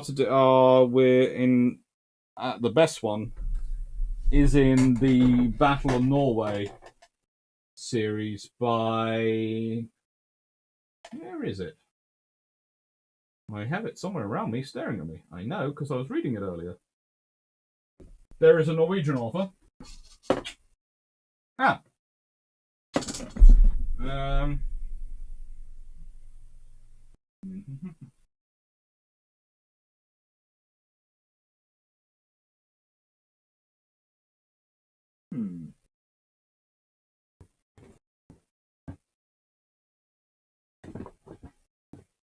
No. Can't see them, but they're around this one. Basically, let me just look up the names. It's probably quicker. Because I've put them down somewhere.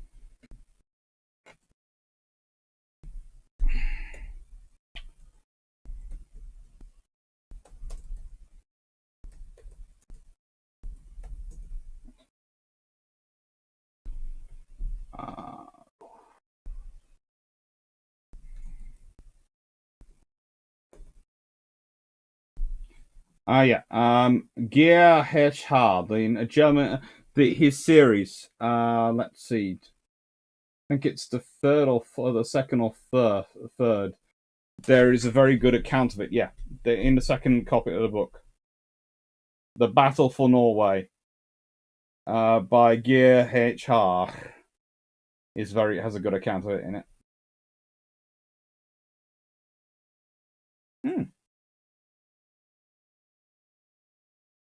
Thank you to whoever has just bought something in my spreadshirt. So thank you. Just received an update for it.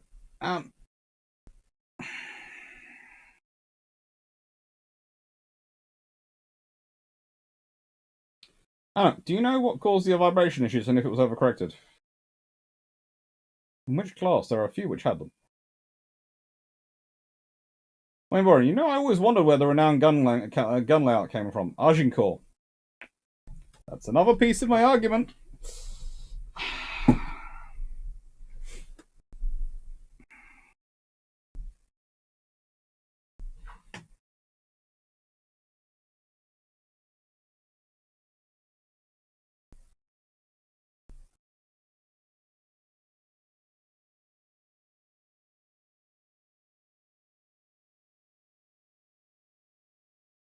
In my from the reading of the encounter between Renown and the twins, Scharnhorst and Gneisenau, basically from the get-go they decide they would rather be anywhere than near a Renown.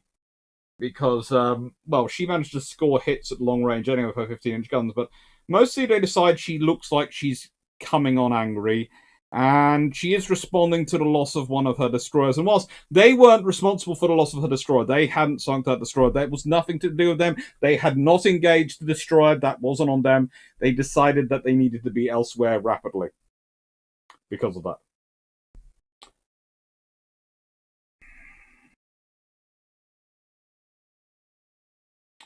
No, Kevin, is that the top speed with or without vibrations?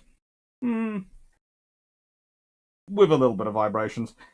Basically, I think from my study of North Carolinas, there are various reasons given for the vibrations, but I think it probably comes down to the fact that no one built battleships for about 20 years. This is the trouble. Most of these ships we're talking about when they're going into World War II, new ships, they're all going, oh, they've got some teething problems. Why have they got teething problems? You go, well, no one's built a freaking battleship for 20-odd years. I'm not surprised it's got teething problems. It happens. If you don't build something for a long time, it's like when we're talking about building ship armor and building turrets and guns and those sort of things.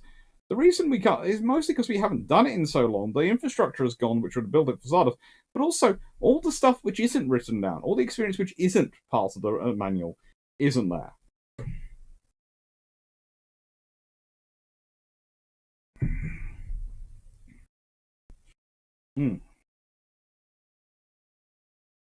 Cascade. So I know people love to go over the what if battleships.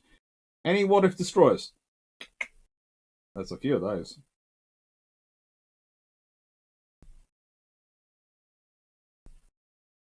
Don't turn any sooner. As I recall, the 1047s were cancelled by the war starting and the Dutch being invaded. Pretty much. That's right. Both Dr. C and Drac paused their shows at the same time.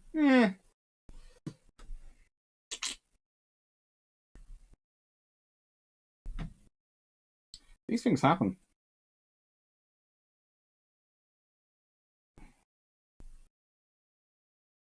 Jack Ray, I only mean looks. It was interesting to hear that the Hours also had vibration issues. Heard that on the Battleship New Jersey channel. Shouldn't they have worked it out by that time? Again, these are ships, and then they're building them under the pressure of war. So you haven't had time to slow the construction, find out what you've done wrong, and then reset it.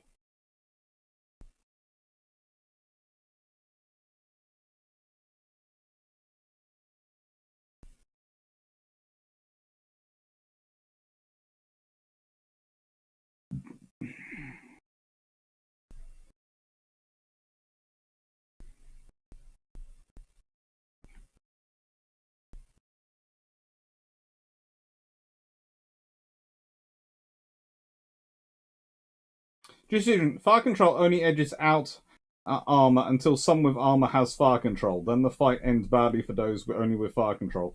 Yeah.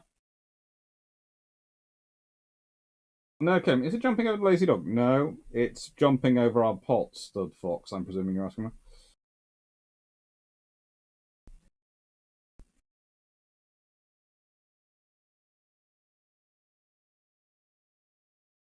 Carmen, what? You doing a live on a Saturday? Yes, I am. It's Dreadnought Day, and I'm also doing a live tomorrow night. So I'm doing 2 lives this weekend. And there'll be some 60-second videos going up tomorrow, and some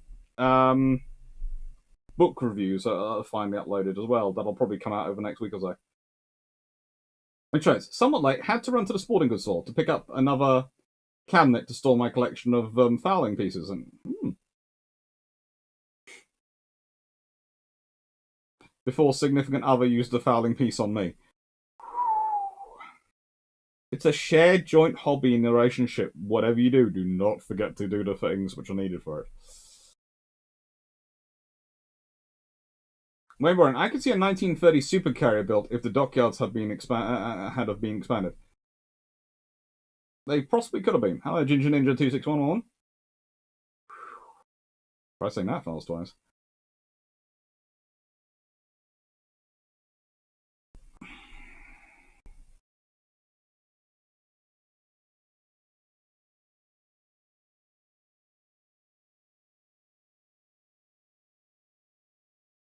Hmm.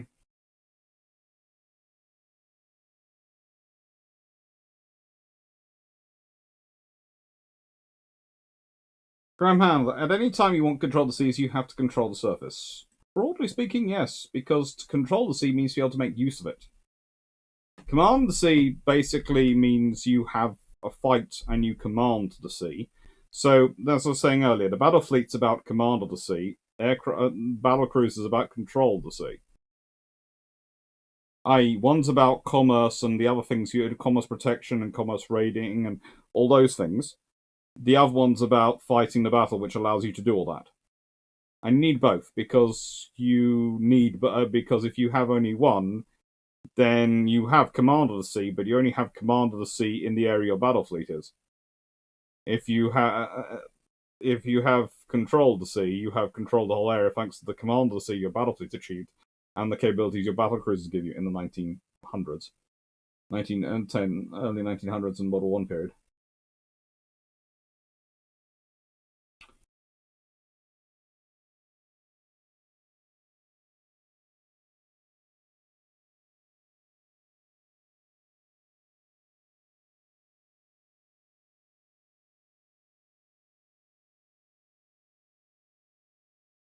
No, Kevin. Oh man, the Hawaii to Britain lag is still terrible. I'm sorry about that.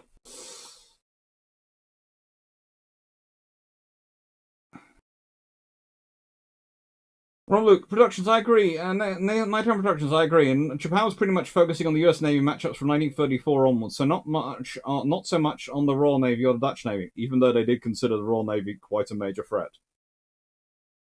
And that was partially why they were waiting for the European War with that going on, because they thought they would keep the Royal Navy dealing with stuff in the Atlantic and the Mediterranean and not have enough forces to come and do anything in the Far East, which they were to an extent right, but the British did manage to deploy a fleet out there, Eastern Fleet and then the British Pacific Fleet.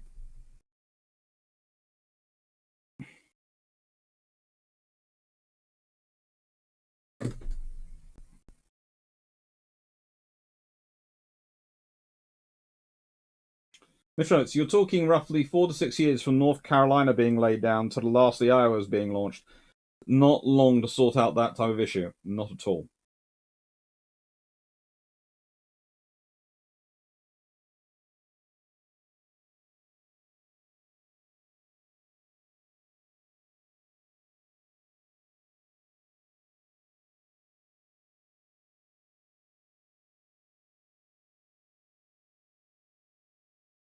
Shermack, I just had an idea for a video. FDR is Undersecretary of the Navy. What did you do? Well, please put it on Patreon as on the suggestions.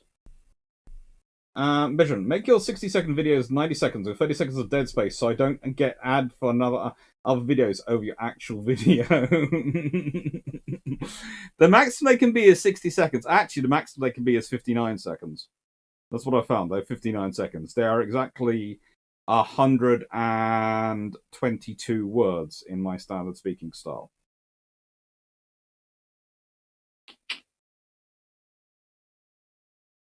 If I speak slightly faster, I can get up to 130 words, but I don't try and go for the 140 because that's very, very fast sounding.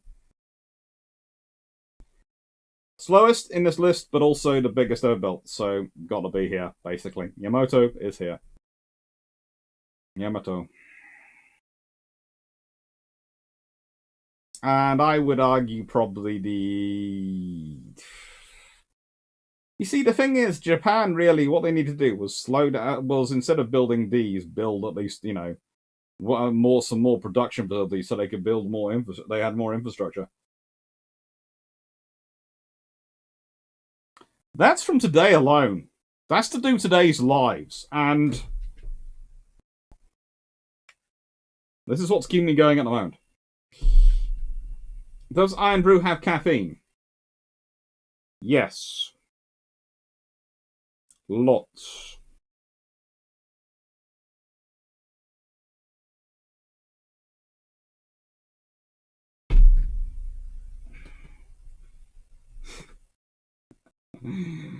Wayne if the Regia Marina had working shells, the Med would have been a bloodbath. If the Regia Marina had had working shells, they would have ended up facing against Nelson and Rodney.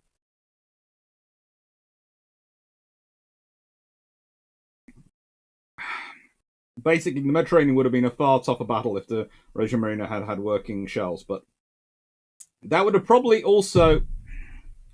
This is going to sound strange. If the Regia Marina have working shells and start winning in the Mediterranean, then the British have to respond by building battleships. So probably you get Vanguard built quicker, but also you might well get some of the Lions built.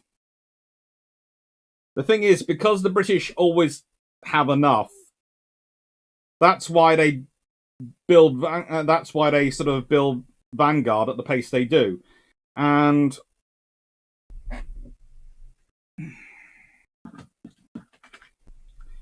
if it's the same with aircraft carriers, the British go slow on the big fleet carriers because they have enough for what they're needing to do. Otherwise, they would have probably got to the Maltas built a lot quicker, and that, or at least the Audaciouses.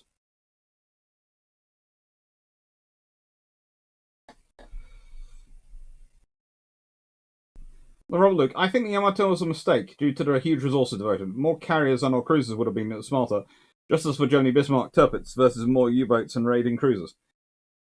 I think the thing is, you need to first do more infrastructure to be able to get more in the sufficient numbers. I think they do what they do with the infrastructure they have, because that's what they have. I agree with you, more carriers would have made sense, especially considering how the war worked out. But no one knew that in 1937 when they were starting these ships. They knew what they had available. But honestly, if they put some money in the 1930s into boosting their infrastructure so they could build those ships and more carriers at the same time, which they knew they needed, and more cruisers, they would probably have been in a far better place. Because those ships are being built, and you look at it, and pretty much everything else stops dead because they're building them. Because they don't have the resources, because they don't have the infrastructure to support more than those projects.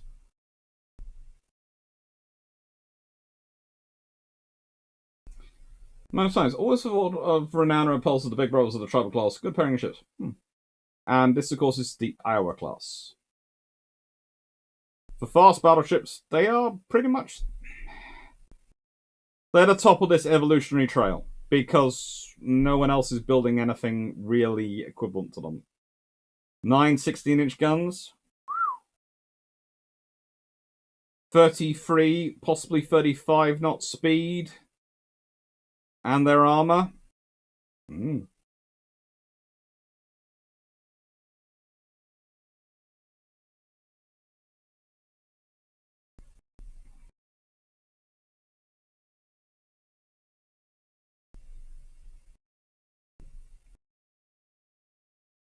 Graham, Regia Marina needed fuel even more and to stop fighting with Shore Command. The Regia Marina needed a lot of support. Anok, you're going to be able to sleep. I'm going to be watching Drax live after walking the dogs this evening. If it's dry enough for me to walk them after this is all over. Look. You always have to remember.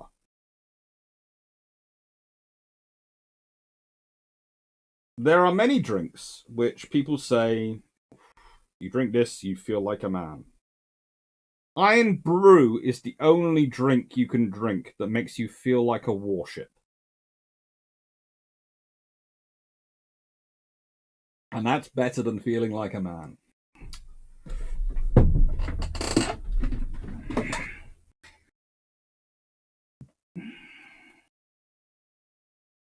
Andrew Campbell, it's not the caffeine in this required warning, and regards to the attention to small children. Rob Luke, American historians criticizing Iowa. How much extra belt deck armor would Iowas have had if the 18-inch conning tower was deleted, as the RNBBs had much earlier? Oh, honestly, that could have... Let's put it this way. If you consider some of the things the Iowa class has, you can tell that the Americans didn't build any battleships like the British had built the Romney and Nelson.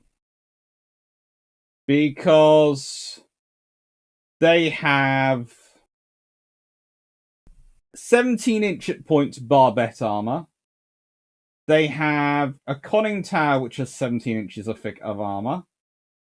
Their turrets Mm-hmm. Bulkheads are 11 inches and 14 inches. Just look, bulkheads I'll agree with. And frankly, in Missouri and Wisconsin, I wouldn't want to take on in a fight with those bulkheads. But conning tower, you don't need. Deck armor, you probably need more of because they have 1.5 inches in some places, 6 inches in others, and then 0.63 to 1 inch in others. Basically, you need slightly more deck armor, and you need to get rid of the conning tower armor. But again, conning tower armor is often not that much in terms of overall weight. Just annoying.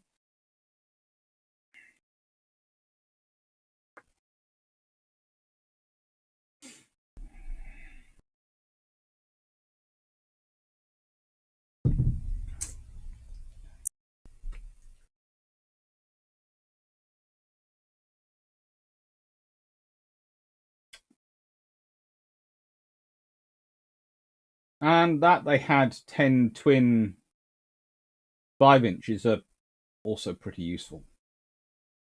Let's be honest, it makes them very capable.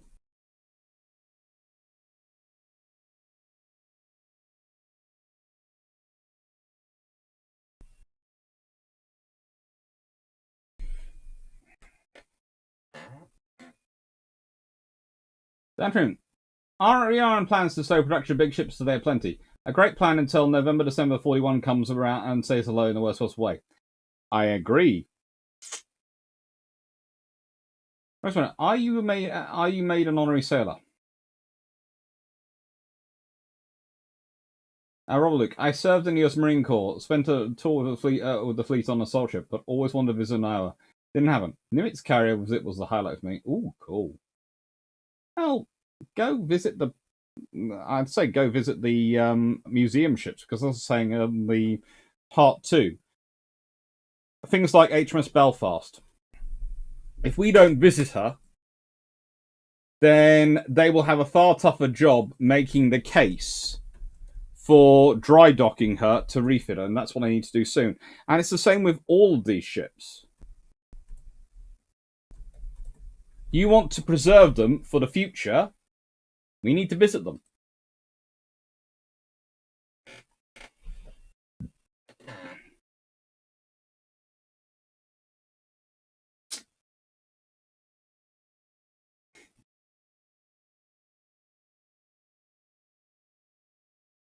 Mitchell Oates, the IJN would probably have been best served by devoting more resources to ASW and protecting convoys. That would probably have helped, but it wouldn't allow them to get control of the sea. Really, the IJN, as I'm going back to my old favourite, infrastructure, logistics. That's what they need to put some money in, so they could support and actually build a larger fleet to begin with. I know. Drac is live right now and doing his dry dock. I'll be watching that after I finish this. I'd say it was also a good thing fun to watch the dry dock. Usually I'm there saying hello to people. Better question. Could the Japanese economy even handle a larger modern program if it had the infrastructure? Well, the main limits on the Japanese economy were not finances because they didn't give a flying hoot about those. It would have possibly gone bankrupt, but the main infrastructure limits on the economy in terms of production of ships was infrastructure.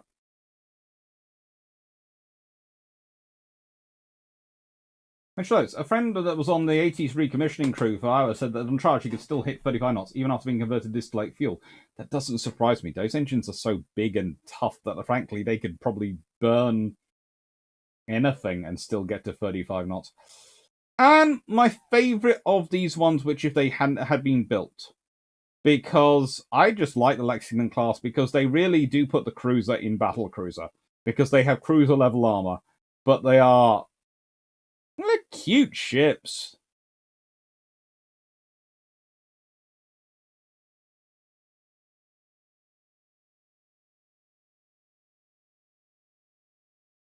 Not at all. Is that why why naval historians are drawn to it so much? Potentially.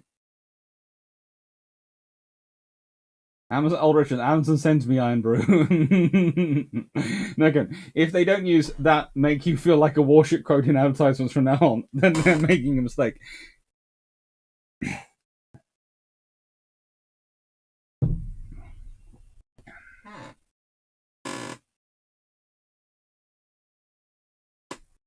Oh, look, very similar to my system. Not sure why the US Navy hung onto the conning tower. Because the Bureau of Ships was obsessed with the idea of the conning tower and fighting from it. Whereas the Royal Navy had an honest conversation with the captains and gone, so do any of you actually use the conning tower? And they all went, no. Why? Because we're engaged in a fight and we need to see what the enemy are doing, and if we're inside the conning tower, we can't.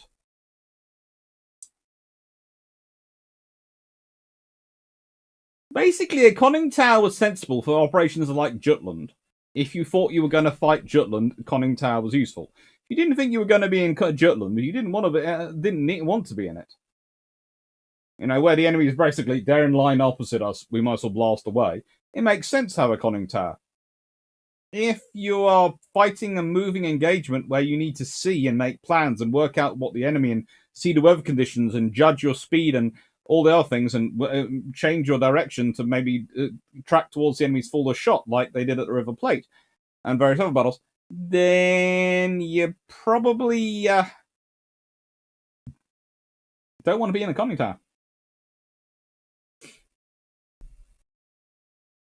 Oh, look, USS Texas has funding for a dry docking. $45 million or something. Pretty much. That'll be the beginning, Spill.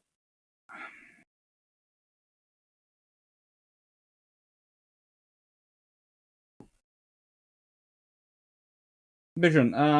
Battleship New Jersey in video said the USN might well have deleted conning towers and unbuilt hours and later ships. Rebuilt Sanders in World War II lost conning towers. That doesn't surprise me, and yeah, they probably should have.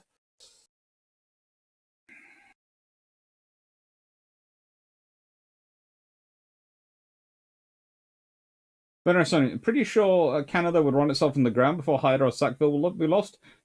Depends on the government's perspective.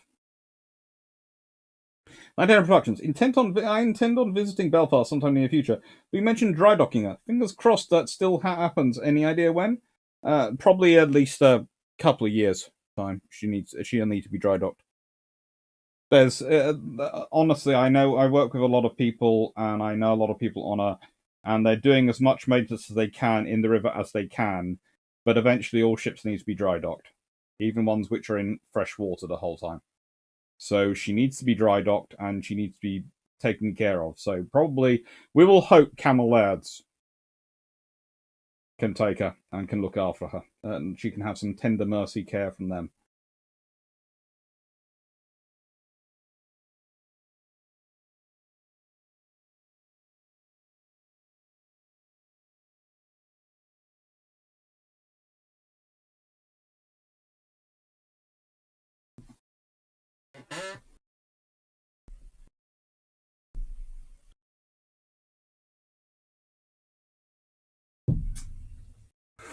And is Iron Brew on your Amazon shop? I have one of those little buttons for Amazon for Iron Brew, but usually I get mine from Asda or Co-op or Morrison's via Amazon.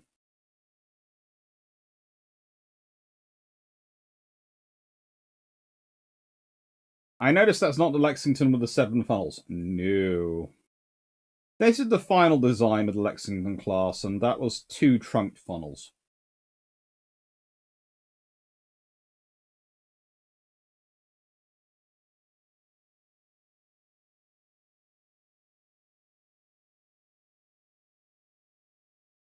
And productions. I have no idea. No one's released any details or discussed anything publicly yet. It's my own suspicion from what I've been told and my own looking at the ship and thinking about what she's probably going to need. At some point, she will need some form of dry docking.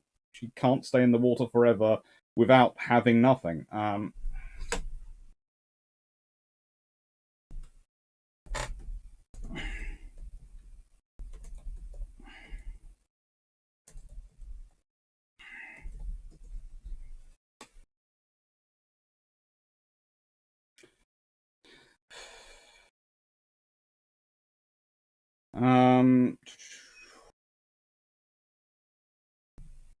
Man.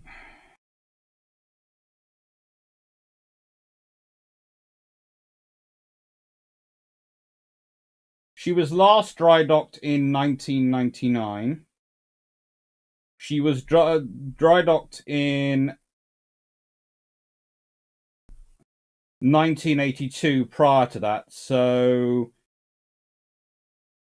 she will probably need to be dry docked again in some point in the 2020s, early 2020s, because whilst she, she went nearly, she went 1982 to 1999, so she went 17 years previously, and it's now been 22 years. So they probably need to dry dock her in the next 2 to 3 years, if not next year. And it's going to be expensive.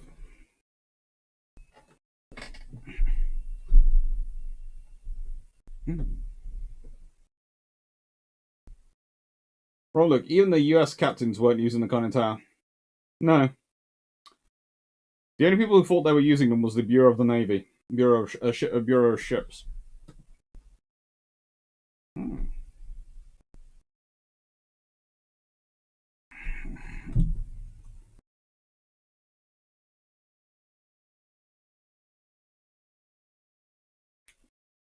No, Karen, it's still weird that the way I found out the Battleship Texas crew uses Discord was from the posting in the meme channel of Draxoa. It's good enough to me.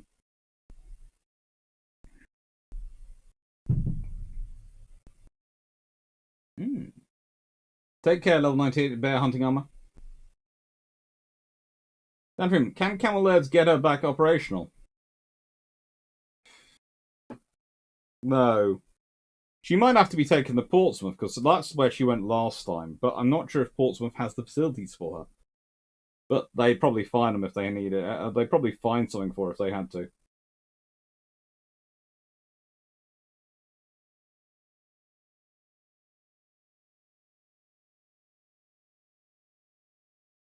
$290. There is an episode of Battle Stations about Belfast where it ends with one of the crewmen saying, "They, British big gun warships, are no more. But dear old Belfast remains." That sounds nice.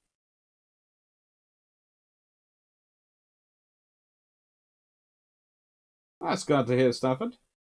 Andrew, what would you think of hybrid ship between the Iowa and Montana designs, e.g. 30 knots, 9 guns, and somewhere in between? Probably be useful. You're not talking about a bad design there. You're talking about something which is in between two fairly decent designs.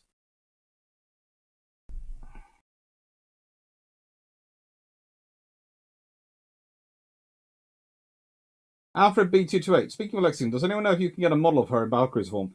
I don't think you can. I think you need to 3D print it.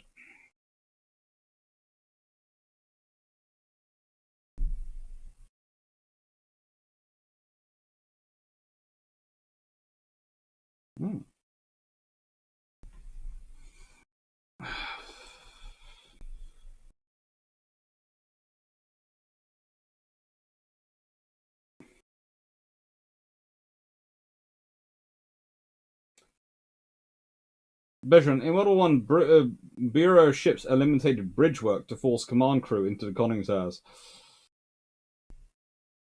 Yeah, Bureau ships have all sorts of bright ideas.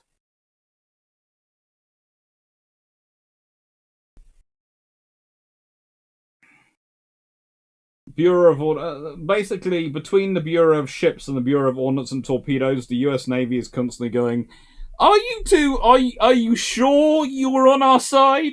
You quite positive you're on our side? You have your bright ideas and theories keep going wrong for us. Are you quite sure? You are. Oh, that's a pity. You being the enemy would sounded so much better."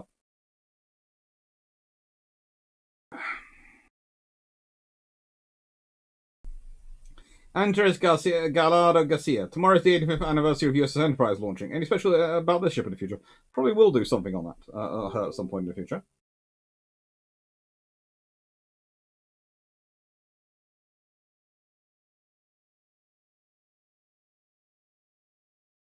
Sure. What happens if the USN decides they were going to build a long Tanner? Whew. But they might as well. Hello, Brendan Larson. I hope you're well. Let's go. Overall, do you think the Washington Naval Treaty was a good thing to happen in regards to world history?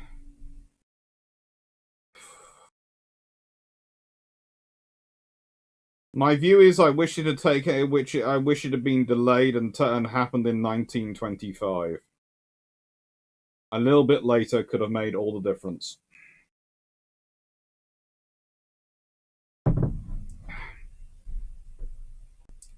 And it would have probably delayed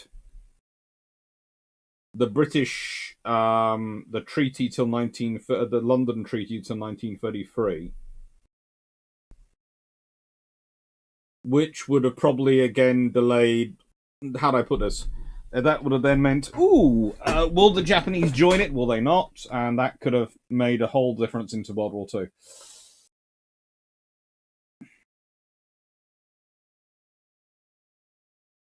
Andrew Reynolds, if you design a battleship, what would it look like? Depends when I'm designing it. Graham Handler, could Harlem take her? Might be an incentive as a builder. They could possibly take her so they have space in their production lines, in their sort of their yard capacity. Subtons, do you foresee a situation where we get Interest Belfast, Hyder, and Sackville out for a stroll together? We could dream of it, but I doubt they would. I don't think either Hyder or Belfast engines are currently up to that. Sackville's probably are. But would you want to risk her crossing the Atlantic? Probably in only as you could really be sure good weather.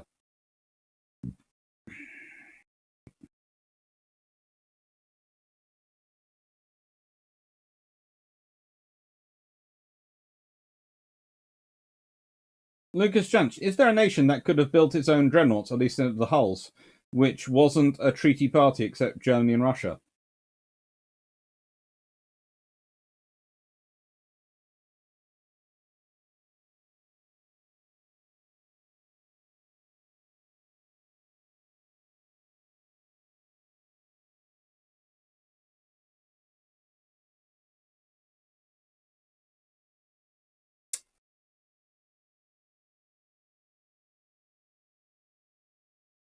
Not one which had the infrastructure to do it, but ones which had the technology they could have done it, yes.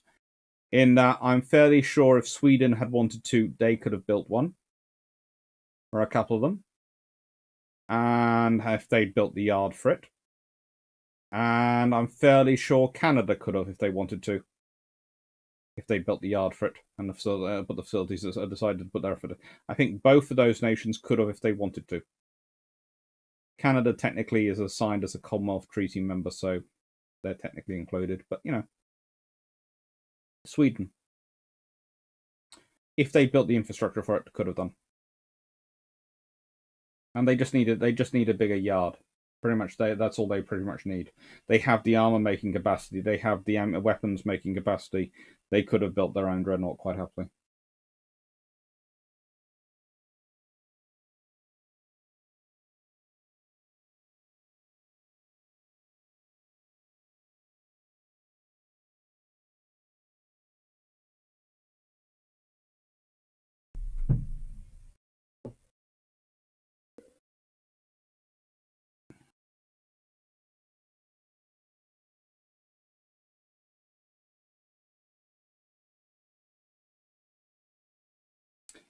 Graham, the treaty is just me, but did it not more stop a possible fight over the pond? I don't really think there would have been a fight because it's one of those things where people like to posit that there could be a fight, but you sit there and look at Britain and America and go, what would you be fighting over? Are the US Senate really going to challenge Britain to do a naval arms race and actually end up fighting each other over it? Probably not. The US Senate isn't going to fund the US Navy enough for that to be a occurrence. And the Royal Navy, why are they doing that? They're not going to jump into it. They already have a massive advantage in ships, in ship numbers, and so much so they're getting rid of ships. It becomes something that there might have been a building race, but again, does the building race start World War II? Did Britain and Germany end up going to war? No. They are both in alliances because of it. The reason the war starts is something completely different. Basically, gentlemen getting shot, Austria-Hungary invading one country, Germany backing them up by invading others, and everyone's alliances goes to pot. This is that scenario. America is a neutral power and they aren't allying with anyone. You also already have the League of Nations, which everyone's trying to sort out of, and the legacy of World War One, so people don't want to get into wars. And you have the fact that Britain and America, for want of a better phrase, are both democracies who tend to have elections quite regularly and don't really fancy us, and are both English speaking to an extent that they understand each other. So your options are, well, yes, maybe there's a war over Canada, but is America going to actively invade Canada in the 1920s? Probably not. They're not going to launch a war of aggression. Are the British going to launch a war of aggression against the Americans? No, because they don't want to either. It's one of those things that gets... it sells books to say there was a high risk of war between Britain and America. When you look at it, you actually get there and go, there isn't really. Mostly because they're still talking.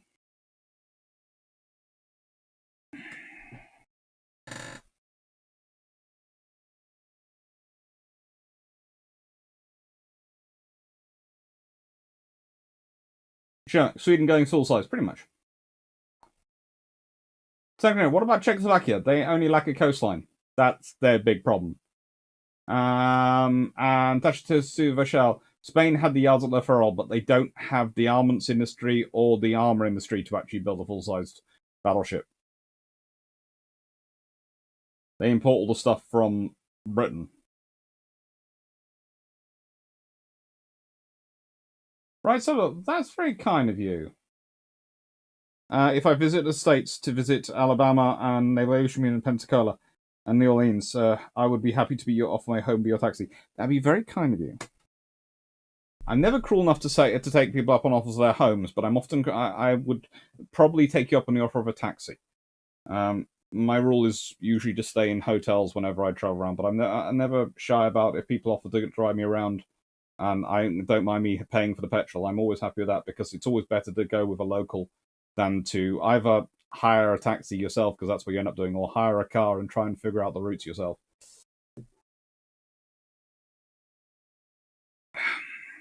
The reason I tend to pick to stay in a hotel is honestly because I'm a bit of a functioning insomniac, especially on trips, and no one wants that in their house. Tien Mong, Alaska versus Renown versus Dunkirk. Thoughts?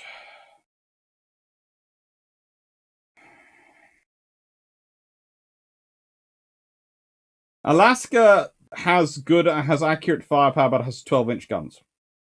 Renown and Dunkirk both have 15 inches. Dunkirk has all theirs firing forward, and if she's had an update on her fire controls, probably manages to pummel Alaska. But it's interesting thing with Renown versus Dunkirk is that Renown possibly has the speed that she can get round Dunkirk's stern. However, saying that, Alaska and Renown pretty fast as well. So it would be an interesting battle, but I have a feeling in that one, probably Dunkirk, the fast battleship, wins the fight.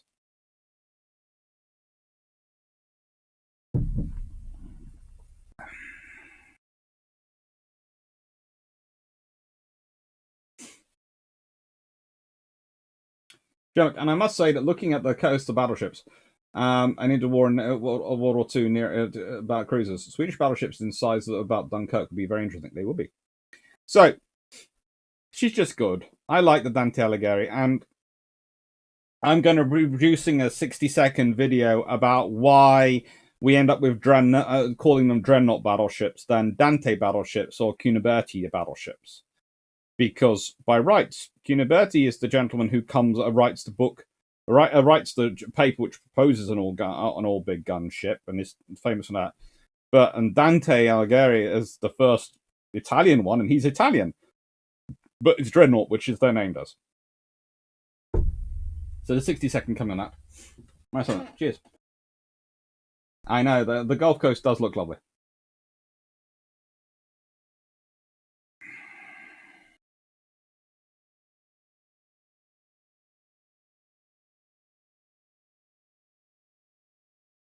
what's the connection between Tiger and Congo? They look uncannily similar. Basically, the British build Tigers, and the Japanese look at the Tiger design and consider it the best one available, so they take it as their starting point for the Congos. If you want to go to Dover Castle, I'm happy to drive you there. I can just about reach Dover Castle myself. I've just never actually managed to make it. I might enjoy having some people to wander around with, though. Andrew Reynolds, in your opinion, during the interwar in World War II, was the Regia Marina or the Kriegsmarine the superior navy in terms of hull numbers and overall organization as an organization? Oh, in my opinion, in World War II, it's the Regia Marina.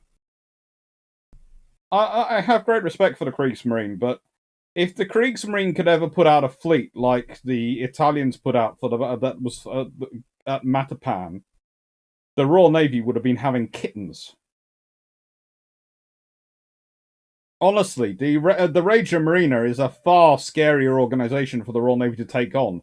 There is a reason that probably the best admiral the Royal Navy has in World War II, Cunningham, spends most of his time in the Mediterranean facing off against the Italians. That's not because they were the weaker enemy.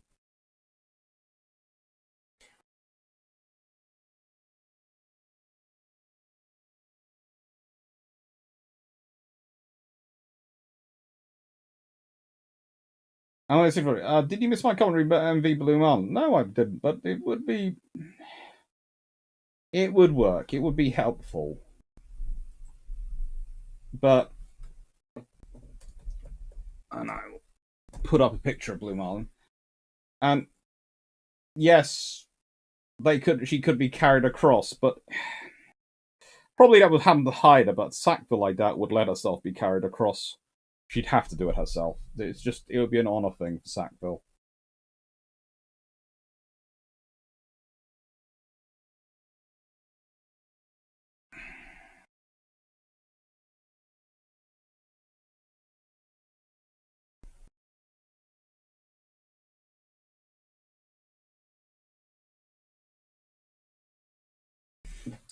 Let's see.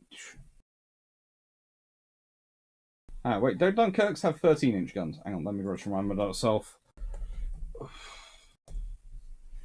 Possibly they do. Possibly Auricula's have 15-inch. Dunkirks might have 30. Yeah, they have 13-inch guns, but they are still They are still the fast battleship, so they have more. They could probably win the fight. Sorry about that. Misremembered. Confusing my Auriculas and my Dunkirks. BB22 Alfred B228. Out of curiosity, would you consider Alaska class a capital ship? Nope, they're cruisers. If not, what changes to the design would make it a capital ship? Would 6 14-inch guns and 3 twin turrets push it over? Probably, but probably better go with 6 16-inch guns. That's what your capital ships are being built with at the time. It's roughly half the weight of the nearest thing the Americans have to a battlecruiser, which is the Iowas, and definitely half the weight of the Montanas, which were coming after them. So that's the equivalent. If you're looking when the Alaskas are being built, what are the equivalent battleships the US Navy are building? They're 65, 70,000 tons. Then Alaska coming on going, yes, I am a capital ship too. No, you're not. You're 20,000 tons. Yes, you're the weight of about HMS Dreadnought, but you are now in that period, the average cruiser was half the weight of the average Dreadnought. You are half the weight of the equivalent Dreadnoughts. You're a cruiser. I'm sorry you're as big as the World War I Dreadnought, but 20-odd years have elapsed and things have gotten bigger.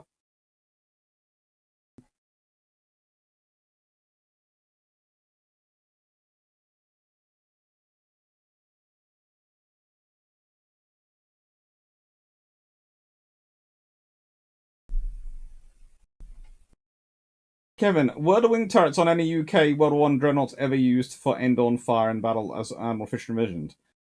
I don't think by the Dreadnoughts they were ever used, but I do think they were used by the battle cruisers in that position. Frank Spazella, did Dante see any action? Yes, she saw some action against the Austro-Hungarians.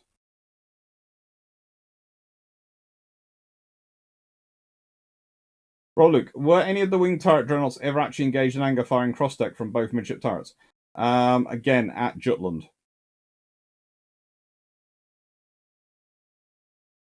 Also, we did annoy the Kriegsmarine by dropping or trying to drop bombs on their in-range ships.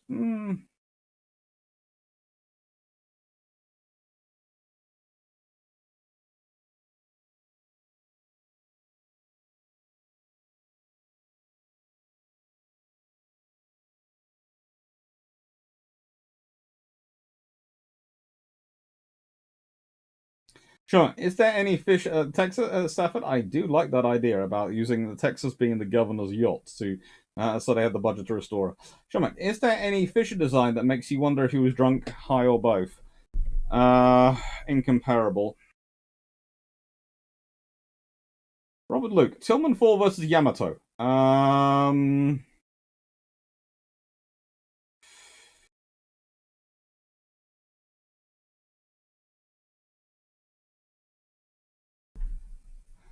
Remind myself to Tillman 4 because I got the Tillman 2 stuck in my head.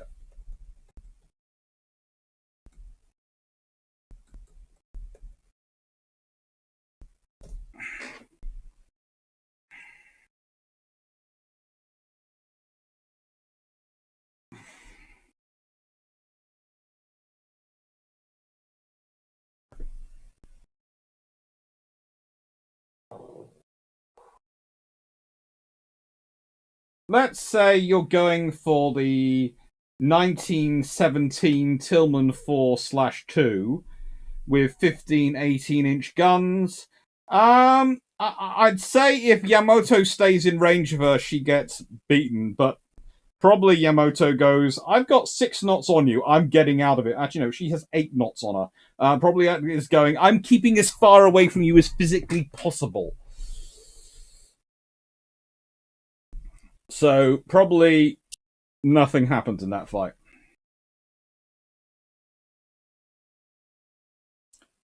Oh, 80 tons, 24, 16-inch guns. So you're going for the Tillman. That's the Tillman 4, plain Tillman 4. 25 knots. So, yeah, still got a 6-knot disadvantage in speed. Ooh. It's Dante Alighieri. That's the 0231.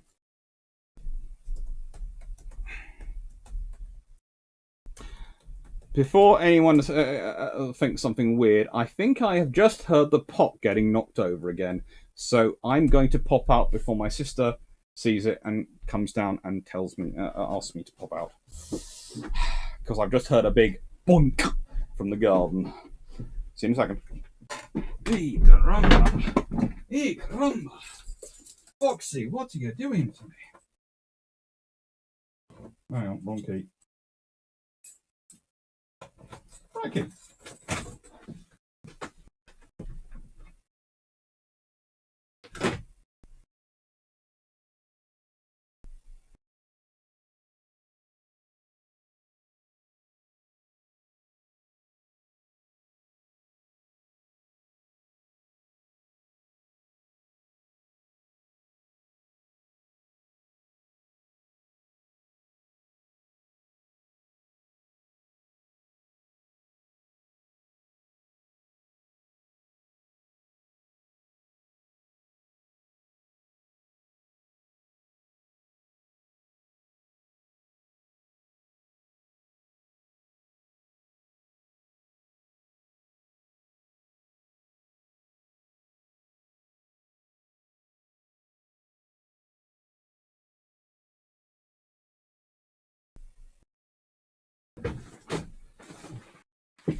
Foxy.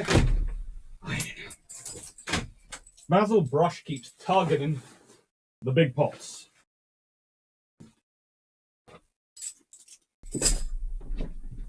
Me and Basil are gonna have words at some point.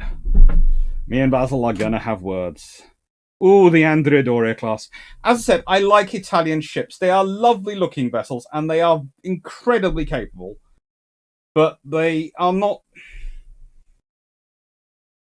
any sort of, they're not really at any point the top of their sort of field at any point. They are very good, But there is always something which technically, if you're looking at going, yeah, at that point, there is a slightly better ship.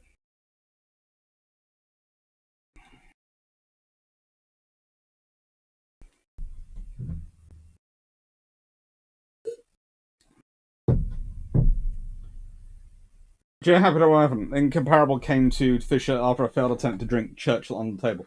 Essentially. Andrew Reynolds, how would the Kriegsmarine deal with the Polish Navy if the British had built them another pair of Grand-class destroyers and a Town-class cruiser?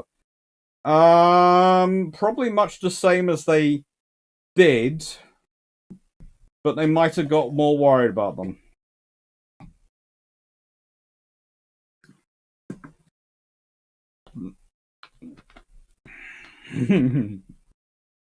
In part 4, Foxy becomes Fluffy Research Assistant the Third.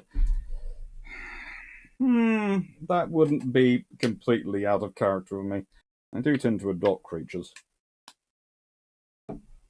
And I've figured out a way already after doing the pot of making sure the pot can't get knocked over, because I worked out what the fox is doing. So the fox is trying to go around the corner fast, and the pot's just got to be there because that's got to be there for where the family moves through. So I'm probably going to get something to make sure the pot can't get knocked, or I'll just put some stone feet underneath it, lift it up a bit, and also make it slightly sturdier.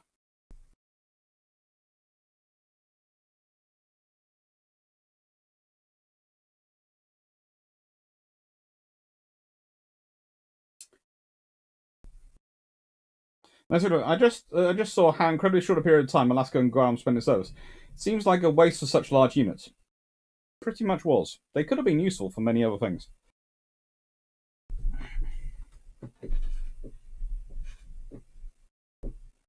Robert Luke, the Rachel Marina battleships are so beautiful and great hot rods, but purposeful for Mediterranean actions. Pretty much, but they are gorgeous looking. Look, that just looks like a beautiful ship. Tin Wong, top 10 warships put ours as finest in history.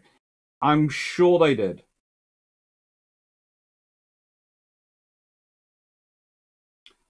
Grandma, the trouble is with the lion dung is the dogs don't like it either.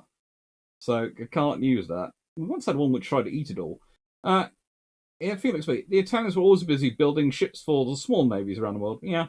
Kevin, assume World War I goes on, the British launch a Toronto-style raid on the High Seas Fleet in late 1918-1919. What would it look like? Strategies used and of aircraft available, and would have been successful. It would have been Sop with Cuckoos, and it would have been from HMS Furious. As for successful, they might have damaged something. Honestly, the torpedoes probably go too deep, even in Wilhelmshaven. So they might not damage something, but they might have damaged something. They might have figured out. They probably would have found out the wooden fins for them quite quickly. Probably not the reel of the tension wire cable. They'd have probably caused damage. The question is, what does it cause the High Seas Fleet to do? Do the High Seas Fleet sortie out because that's their only option? Or do they just go, oh, we've been shot? And where do they sortie to? It might force the High Seas Fleet to retreat further into the Baltic, and that's probably what they would end up doing. They would have probably retreated further inside the Baltic and away from the North Sea.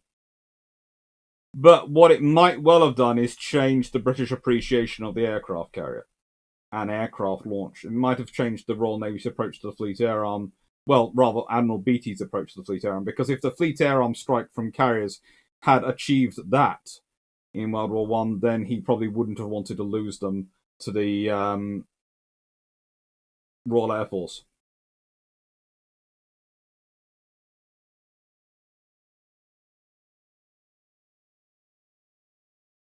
Tianwang, and Dante Alighieri. What's the connection between her and the Gangots? Basically, the Italians build the Dante Alighieri, and the Russians like the design so much they buy it. And using that, they design their own Gangots.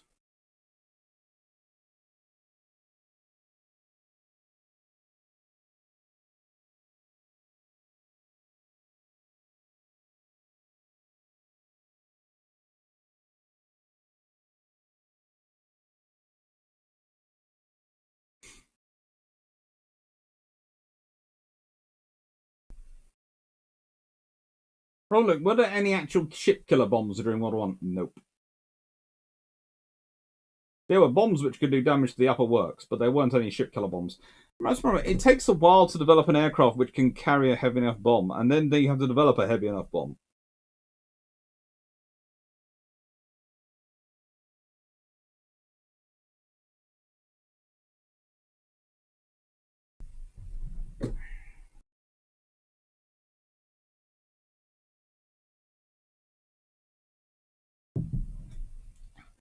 So the Congos were officially designed from the Tigers? They're not officially designed from the Tigers. The Japanese... This is one of the problems where historians make different cases for it. The Japanese want to design the best battlecruiser they can. They look around the world. The best design they think that suits their needs most is the British Tiger. But they don't want the Tiger. They want something better that suits theirs. So imagine them basically... Think of the Tigers, rather than being something they copied, as the picture on the wall. The Tiger class is the picture on the wall. And they are designing their ship with that as an inspiration. So treat the Tiger class not as something they're copying or developing from, but as it's inspiring them. Okay? That's the trouble. When you start talking these things, quite a lot of people tend to jump in and go, well, did they copy? They didn't copy it. Okay, well, of course they're not. They're not building the Tiger class. They're building the Congos. They want the Congos. But the trouble is, they also want to be making sure their Congos are as good as they possibly can be. So they look around and decide what's the best battlecruiser we can possibly see. And that's the Tiger. And then they go, well, that's good. That's a lovely ship, but that's not quite right what we want for our needs.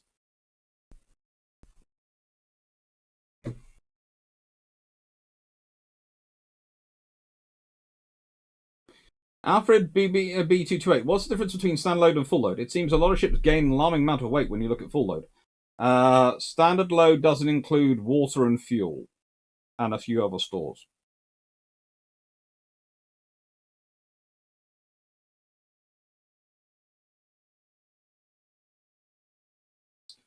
Luke, my comments World War I bombs were related to the attempt by US Colonel Billy Mitchell to sink Capitan Dreadnoughts. Their aircraft struggled mightily, and the ship was stationary. Yeah, that's the trouble. Billy Mitchell made a big flash in the papers with that one, but actually undercut himself with the actual people who made decisions because they knew the realities.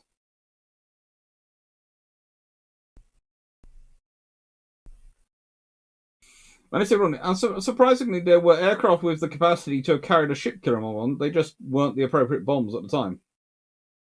Yes, well, pretty much there's the Sopwith Cuckoo.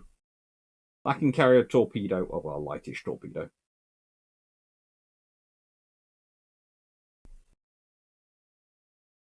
Well, to be fair, Mitchell wasn't bothered about the carrier force. He thought it was all strategic bombing. Mitchell is a strategic bombing enthusiast. He is a disciple of Gilio Duhay. Same as Trenchard was in the UK, and Tedder were disciples of Gilio Duhay. That's what I often get these people. And of course, the Francisco Caracolo class, because come on, they're one of the most beautiful ship designs that was never built. They're lovely. Look at those lines. Look at those guns. Look at their firing arcs. They're just a lovely design. And again, imagine the World War II Italian Navy. It was based on this class, 4 vessels of this class, and the Littorios. All 28 knots. All 15-inch guns. Just imagine.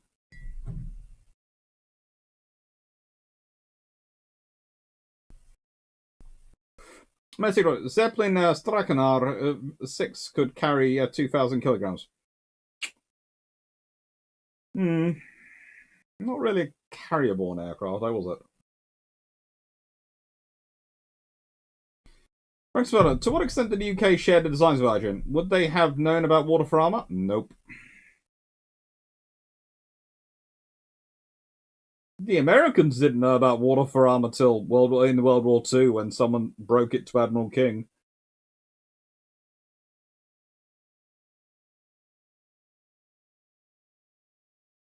This is the point. You don't.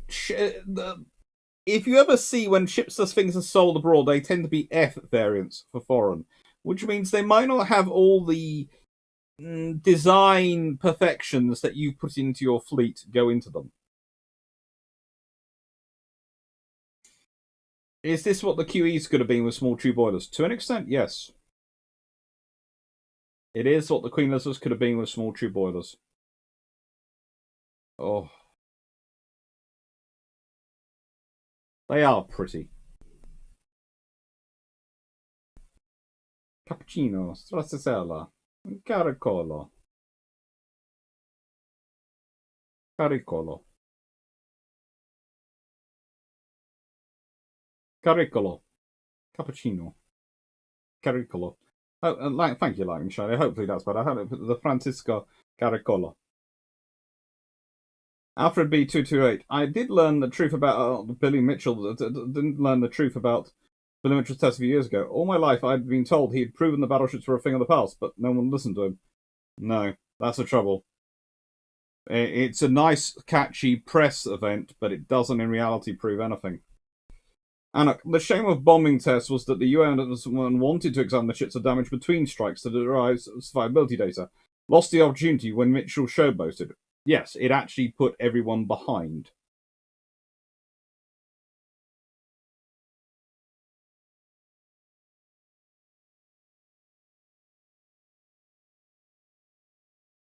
No, this is one. Carrier-borne? Oh, I missed that part of the discussion. Lol. You could carry to board a carrier. Getting a lot from said carrier? I suspect not. That would be fun. Number is real. Now imagine those in the Mediterranean World War II instead of the older Italian battleships. Yep, that's what I am doing. Nicest way, if that was the case, no one is building a 14-inch King George V. They might get 15-inch for King George V's, which would be interesting because if they go for develop the upgraded gun for the they develop the 15-inch 45 for the King George V and go that, they might well upgrade the R's and the Queen Elizabeths.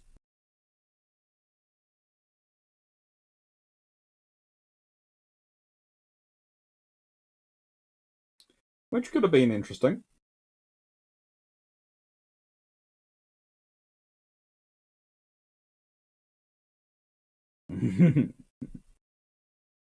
They are. It's a lovely looking class of ships, and they are very, very pretty.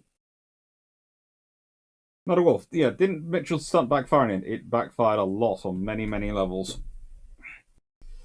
And then we have the Nelson class, which are in here because, honestly, I have a soft spot for Rodney and Nelson. They achieve so much, but I hate their gun layout. So I don't like them from the point of view of their design. I like them from the point of view of their stories and the history of what the ships do. And the fact that in the 1920s and for a good decade, they are the most advanced battleships in the world.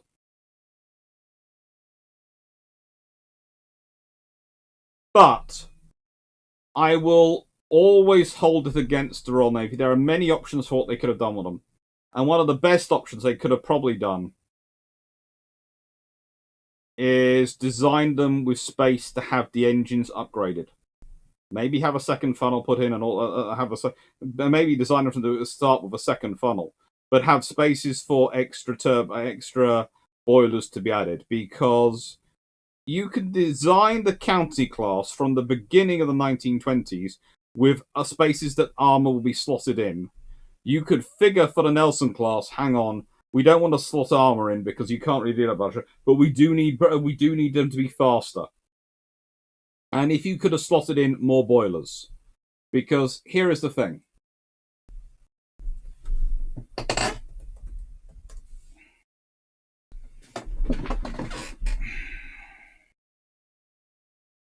They have 8 free drum boilers and can get 45,000 shaft horsepower. If you have the space to upgrade that to 12, probably. A moderate suggestion increasing is you can upgrade that to probably the best part of 70,000 shaft horsepower. And that most likely gets you to about 28 knots in that hull shape.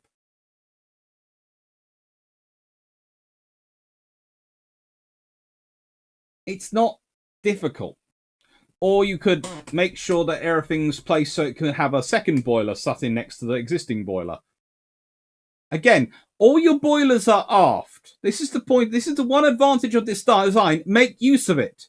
All your boilers are sitting at the back. They're not sitting under heavy armor plate or anything like that. They're sitting at the back, which means you can go in, add in extra boilers, and get going. You could have upgraded to 16 boilers and 90,000 shaft horsepower. She could have been hitting 30 knots. And then watched the world get scared. A 30-knot Nelson class. And that could be what happens in 1937. Treaties are, okay, the Nelsons are going in for a boiler refit. And, we happen to have 8 extra boilers sitting around for each one. Oh, what a shame.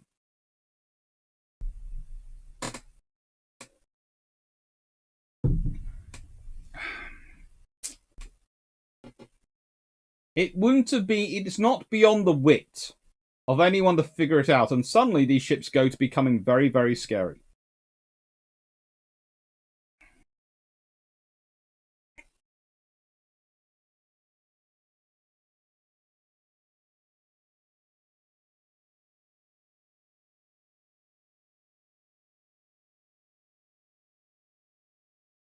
Let's see, no German ships on his top list. No.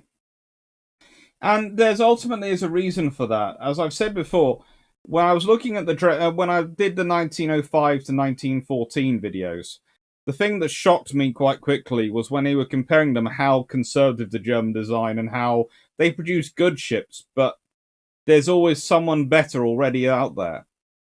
And then I was looking at their World War II ships, and the Scharnhorst are lovely, but they're undergunned. They are undergunned. They have 11-inch guns. And it's a case of you're not really the best battleship that's available. Then you go Bismarck and Tirpitz. You're both very, very overcomplicated. And very inefficient. And so, no, they haven't. They've been close. If I'd been doing top 10s, they'd have been in top 10s all the way through. Probably at the 6 or 7 mark. But they're not in the top 5s.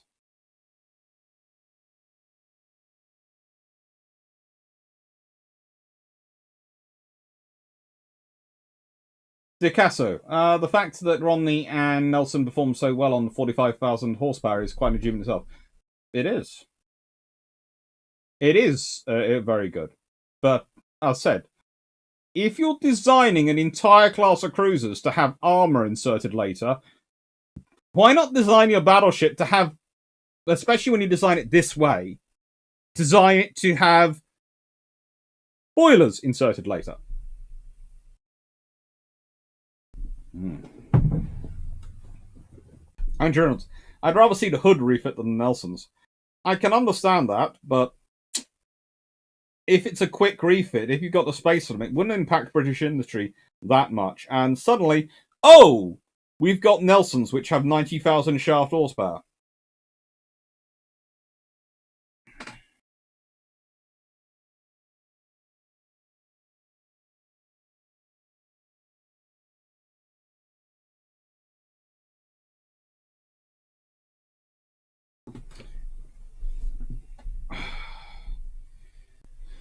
Graham Hanna, that would have been indeed a scary thought. The Rodney goes with Hood or Prince of Wales, then a different outcome, I suspect. It is interesting, but also think about it from Gneisenau's perspective. If Rodney has 90,000 shaft horsepower, they ain't getting away. They at one point, as we all know, the story is that basically Gneisenau is stopped on a ship doing doing its thing, and suddenly sees Rodney coming over the horizon at high speed. And the thing is, they then have to accelerate away. Even if these ships only go up by 4 boilers, That gives it the horsepower that Gneisenau's not getting away. Those 16-inch guns are tearing into it.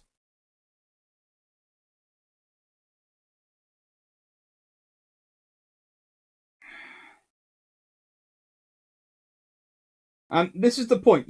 The Nelson class are really there as a very interesting ship design. I don't like their gun layout. As you all know, I think C should be the super firing turret, not B, and they should be slightly longer, probably slightly longer because of that. But, and frankly, I would prefer a gun aft. But, accepting that, and accepting that the fact that they have decided to put C turret where they have,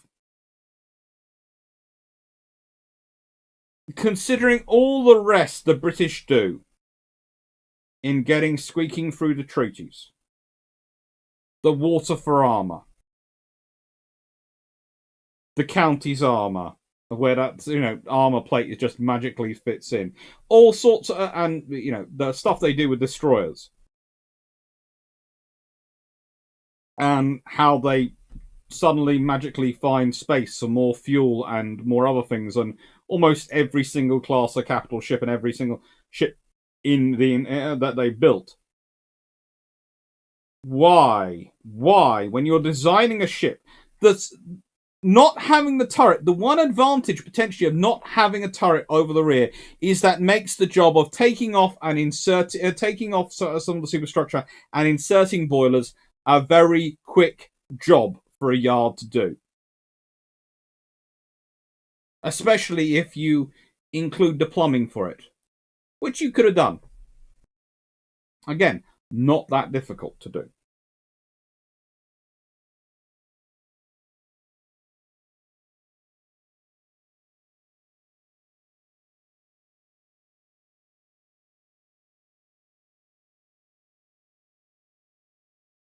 I don't think Gneisenau would have had a sleepless night. I think Gneisenau would have got sunk.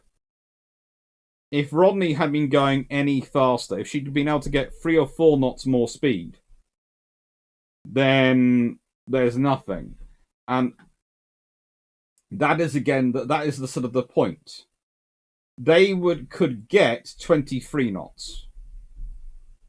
You double their horsepower. Let's say you do go for the 16 boiler route, and you've got 90,000 horsepower. Now, of course, the curve is not a lovely straight line like that of power to speed. It's a sort of more of a case of like that scenario. At a certain point, you've got speed going up, and then it sort of fades off and slowly becomes a slower and slower incline. But you probably are talking 28 knots, possibly 30, with 90,000 shaft horsepower. Especially when we consider the King George V, without much on 8 Admiralty drum boilers, they managed to generate 110,000 shaft horsepower with 8 of the latest generation boilers, and they're getting 28 knots. So they just have 8, not 8. They don't even have extra boilers. They just have 8 boilers, but they're they're an improved generation. Vanguard, 8 boilers again. She's got the latest generation when she's built. She does 130,000 shaft horsepower and 30 knots. So, there are so many options for what they could have done. And now there's the Tennessee class, which are one of my other sort of. I just like them. Other people tend to go, meh, but I like the Tennessees. I have a soft spot for them because of the work they do and some of the actions they get involved in. And I think they just look like they're a design. They are stalwart ships for their crew.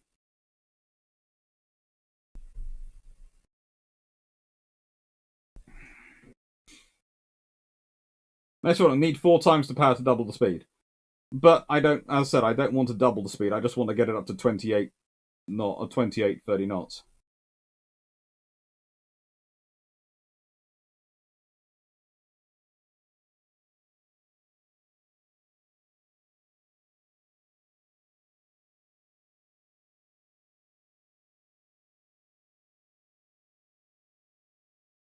Minus 64. Did that happen? Did Rodney come over the horizon at high speed on? Yes.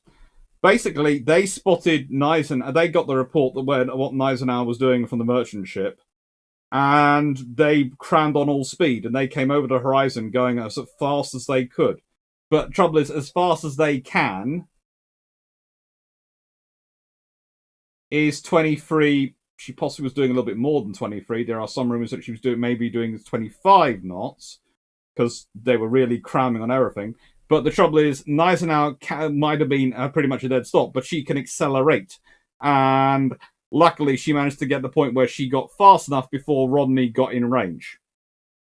But if Rodney had been going 3 knots faster, 3 or 4 knots faster, let's say Rodney's doing 28 knots, then Gneisenau doesn't get away. Because the time for her to get faster takes longer, and the speed of the closing speed is higher because their relative speeds are more greater. So it's as close as that.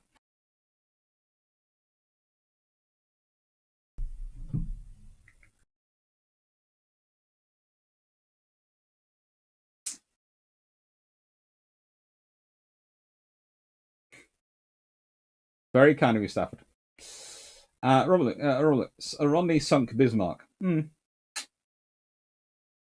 Andrew Reynolds. Oh, I do like the standards. I do like the clip about. They are the Tennessee class are just cute. Boris Real. Methinks the Littorios and Caracolos would be a lovely battle squadron. They would be. They'd be a battle squadron we'd all be worried about fighting. Frank Swanner, Dogs at Sea. By my count, the USS Tennessee actually sees more action than any other US battleship. Although this is a picture of California. I just like the whole class. I think they look cool. Brother, getting Tennessee class up to 25 and 20 knots? They would need a little bit more work than the Rodney and Nelson. Yeah, that sounds like a time when they would have had the engines pushed to the safeties. Yes, that's what Rodney was doing. They would certainly be. But this is those things. It's not that much more horsepower from the same amount of boilers they've got. They could have upgrading boilers, upgrading all these things. That there is options for them, and their design is actually that's the advantage of their design. You can get at the engines to upgrade them quite easily.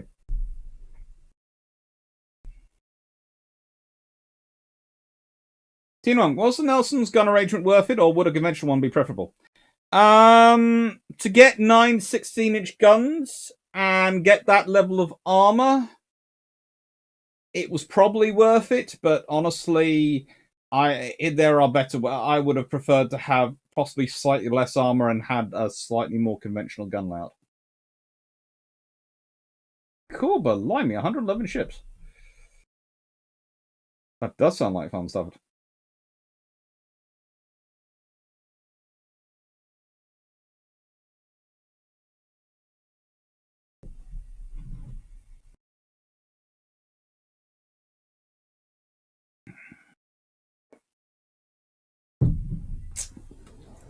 Probably. Nelrod's only needed another 15,000 horsepower to catch the Gneisenau. Bismarck wasn't going anywhere. Well, that said, 4 more boilers, they definitely get 15,000 more horsepower. Probably 20,000 more horsepower.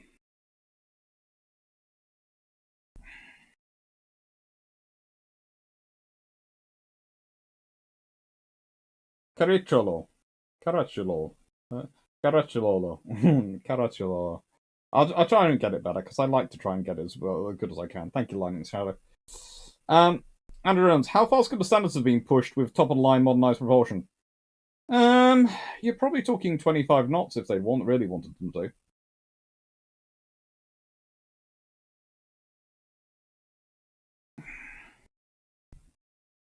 If they really wanted them to. And that's always the thing. It's always a case of if they really want them to.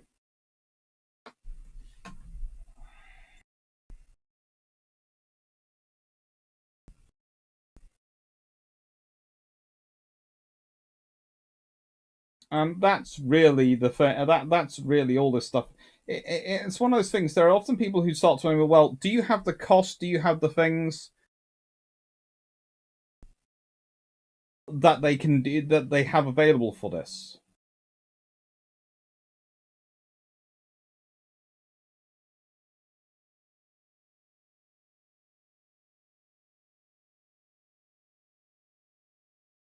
And that is the trouble. If you have the money, if you want to do something, you find the money. So when things don't get done, it's because the governments don't find the money. One of the questions that they always have is people go, "Oh, but the British have the financial position of the British." British financial problem isn't that bad. The government has the money for what they want to do. The main problem they have with the rearmament program in 1938-39 is because they're just getting started in many ways, and everyone else started a bit earlier, and they are trying to keep the spending as much as they can under control because they don't want to start racking up debts because they think there's a big war coming. And they want to keep the defense spending going okay. But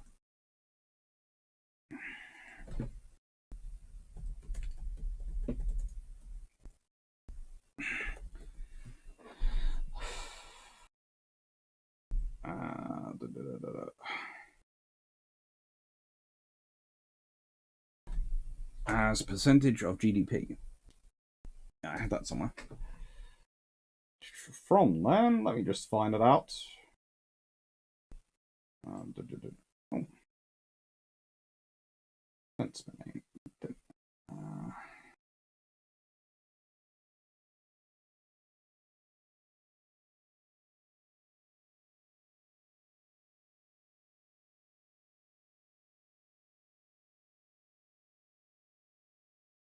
In 1939, they're spending 4.6% of the national GDP on defense.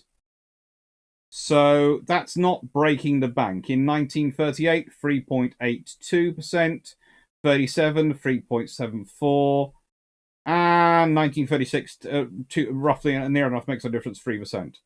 And about 3% is where they'd been on for most, well, 2.64% is where they'd been on for most of the 1920s and 30s. They'd been on roughly 3%. So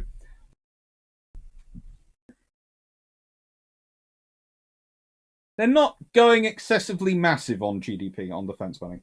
And again,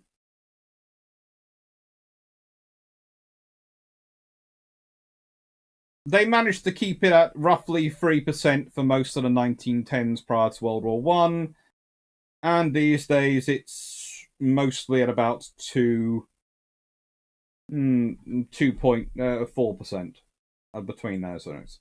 So, again, we're not talking about massive amounts of sums for the government to find. That's perfect within their budget to find. And just a quick advertisement: Bill Jones from on SimSec. Me, Track, and Jamie from Armored Carriers talking about current affairs. Can I have a date for this action? It's during the Twins' outing. I forget which date it is, but at one point, as I said, Rodney, HMS Rodney and Gneisenau.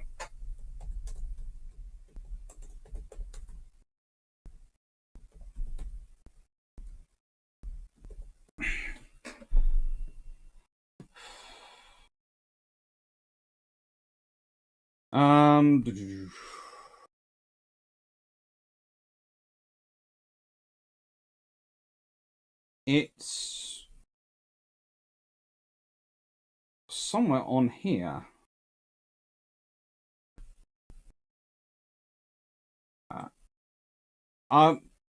It's on the war record. I will add for Melanie. I will add underneath the.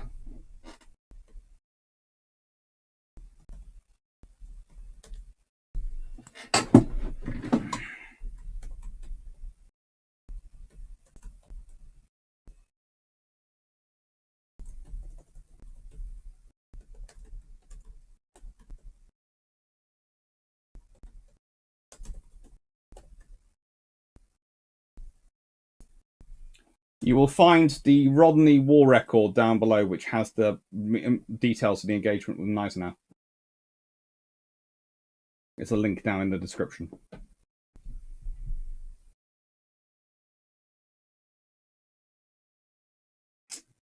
The Casa, imagine 28-knot Nelson serving in the Mediterranean. Yes, that would have certainly helped in the matters.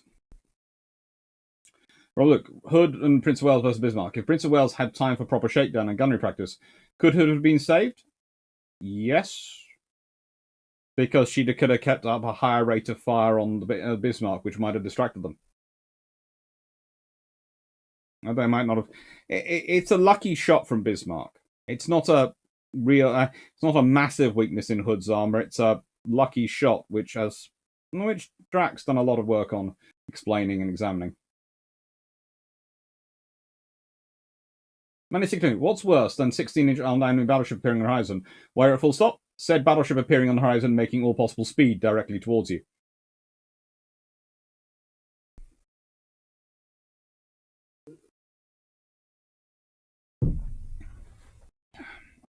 As Graham Highland points out, if Hood had concentrated her fire on Bismarck, she might have had an advantage as well.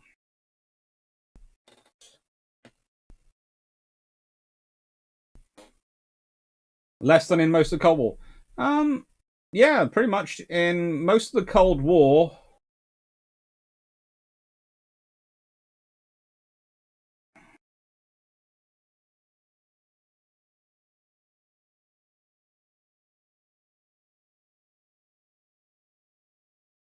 For most of the Cold War, the British are spending 5 to 6%. So, yes, they are spending a lot less in the 1920s and 30s.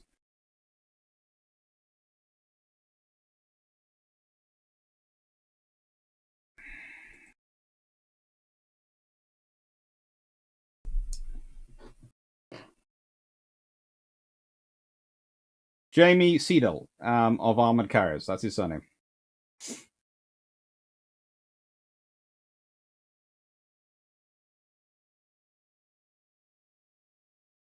Now, what country is ever prepared for war, as they rarely start when you want? Very true.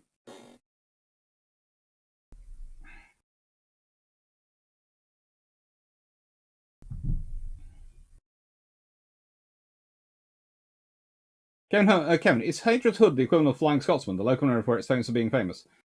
The Flying Scotsman was also for a while the fastest train in the world, so it's famous to an extent for actually having done something, and then because it's got a good name, it caught on and took over people. But then you remember something like that. Actually, the fastest steam train was the Mallard, which is slightly a less cool name than Flying Scotsman.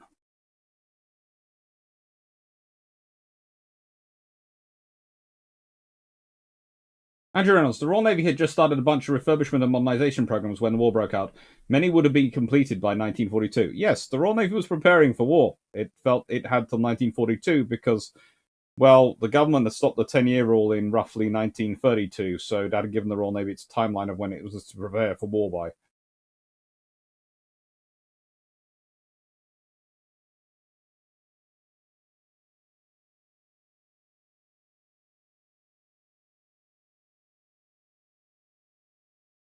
Well, look, the RN and USN were much better prepared for naval war than Germany. Yes, they were. Look, I think actually Hitler promised the Kriegsmarine no war till 1948. That's when Plan Z was supposed to be completed by. First one, Dr. C, where can we find where the Hood goes around the world between the wars that keeps her from upgrade? That doesn't really keep her from upgrade, but it does delay certain things. She goes around. I've done a thing about her world tour because she was with the C-class cruisers. So I did a whole discussion in the C-class cruisers video. She was with Renown as well. Was it C-class? No, D-class cruisers. Sorry, my mistake.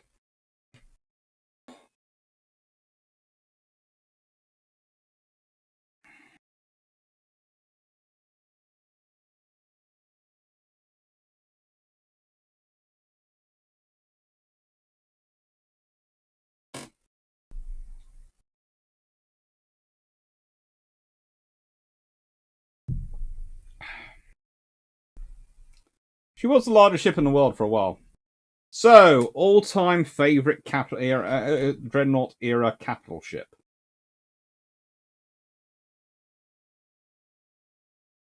What do we think is going to win this one?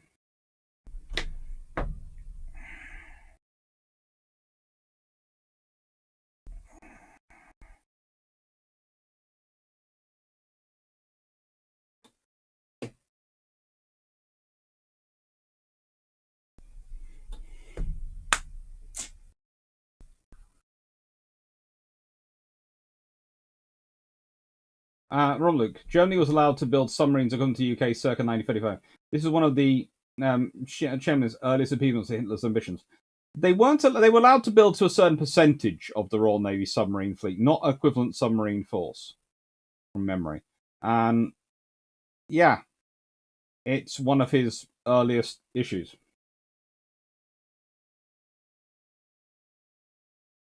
In fact, why was Hood so heavily used during the Spanish Civil War cruise? She was the biggest, most threatening thing we could put out there, and she could sail around and keep an eye on all the cruisers. And there was quite a big worry that Italian and German cruisers might try and get involved with things. So she, Renown, and Repulse, basically every single fast ship we had was down there. That's why there are tribal-class destroyers going all around the Spanish Civil War, and there are some town-class cruisers involved.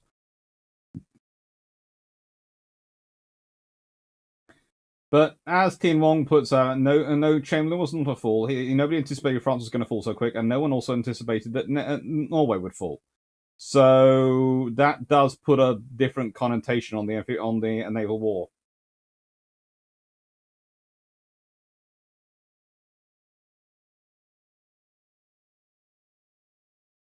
Oh, tough to argue that Germany had any vessels more effective than U-boats. That's a problem, though, because that makes you a very one-dimensional threat.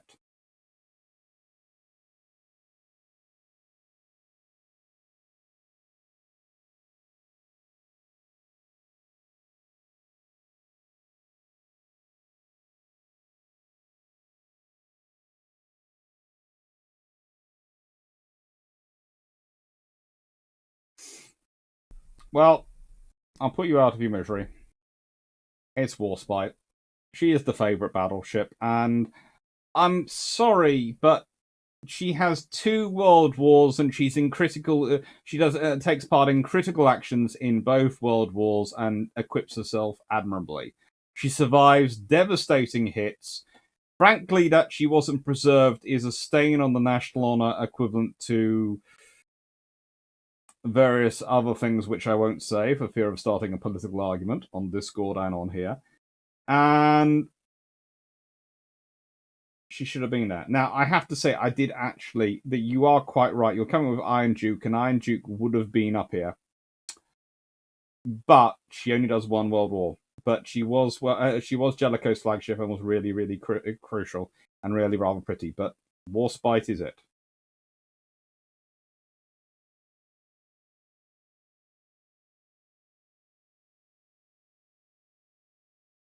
Heard something about it being said that the BEF stood for Back Every Friday. There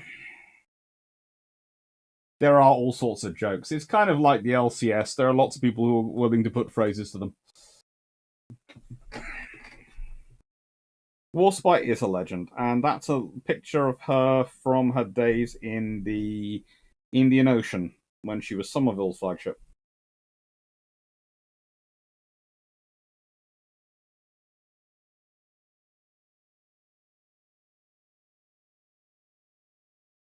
Vision. Warspite equals the Eastern Arch? Yes, that's definitely there. Tianwang. Chamberlain was doing what English statesmen have done for British statesmen. I think you should mean. Pit the continentals against each other, then keep them in check. He was merely trying to have Hitler keep USSR and France in check. Yes and no. Chamberlain was trying to buy time for France and Britain to rearm, because Chamberlain was given a full briefing on the French program armed forces, and frankly, he was looking at it and going, "I don't want to end up fighting a continental war in Europe. So if I give Germany this chance to build a navy, they'll put money into building that instead of building their army, and that'll give time for the French to actually rearm their army." That was the idea.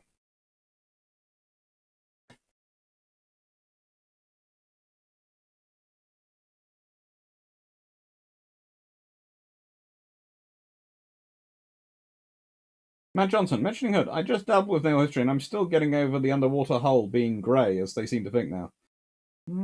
That doesn't surprise me. There's a limited number of paints which are for underwater. What you have to use a slightly different paint mix for the stuff which is going to be constantly on the salt water versus the stuff which is going to be on the hull, which you can repaint quite regularly. You can't paint the underside as often, and you want to keep it constant paint so you don't have a paint line in the water. So, yeah, grey is a fairly decent colour for that.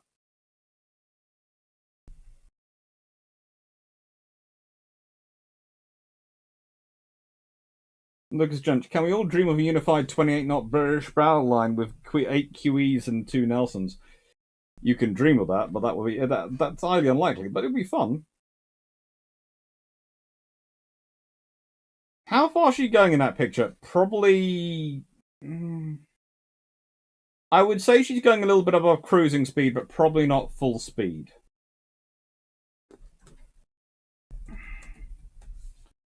Because the bow wave isn't really big enough for full speed, but she's got a definitely, as you can see, she's got her dip about here. So probably 20 knots ish, maybe 18 knots, but probably 20 knots. I don't think she's doing 12 knots for economical cruising speed.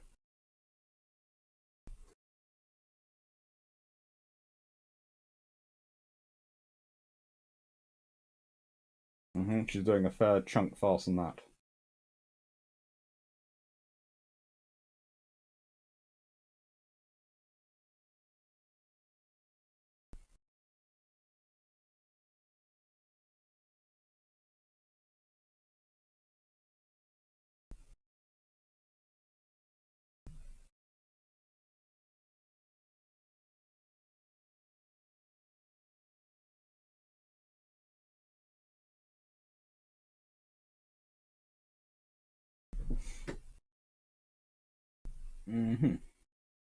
Manny 61 survives devastating hits, makes longest naval gunnery record naval gunnery hit.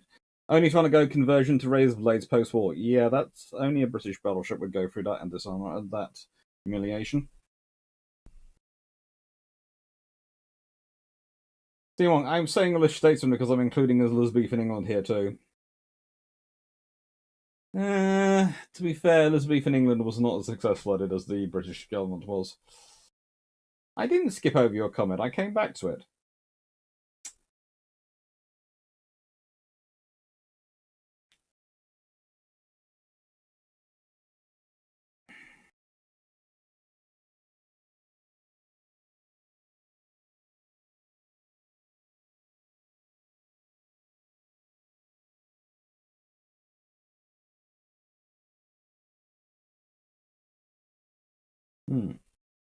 Robert looking at Luke. HMS Campbellton versus Kiel Canal.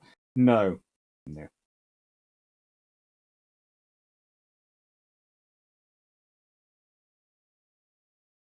She's in the Indian Ocean in this picture. It's taken in 1942. In the Ocean, July 1942. And as said, I think she's doing roughly. My estimate from that picture would be she's roughly probably 19, 20 knots. She's definitely not doing more than 12 knots in that picture, which is her economical cruising speed. But the bow wave, etc., isn't big enough for her to be going a full 23, 24, possibly 25 knots, depending on the hours a day.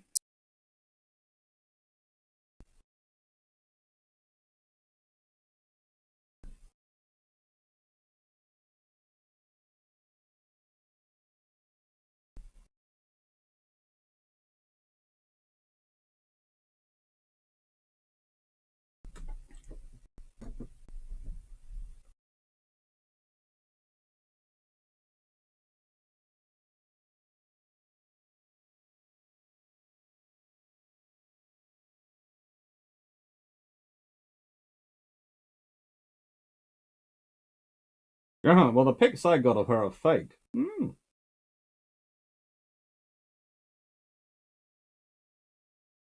And something in Germany, they did that with hammers from tank steel. And you come of all those honors, Conscious. Are those honest conscious? How could she bear to be delivered to the spoiler or soda from the sea? Probably not, happily. She did always have her bit of a mind of her own.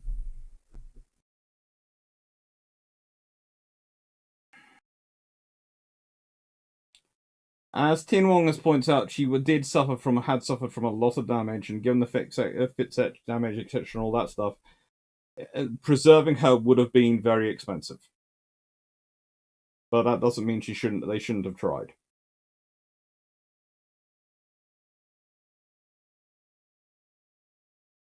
They could have taken, I don't know, they could have taken what you could have done is taken the four guns and the bridge and the sort of the whole superstructure and made that into the centerpiece of a museum somewhere on land. Wouldn't have been as pretty though. They could. It would have cost money, but they could have done it.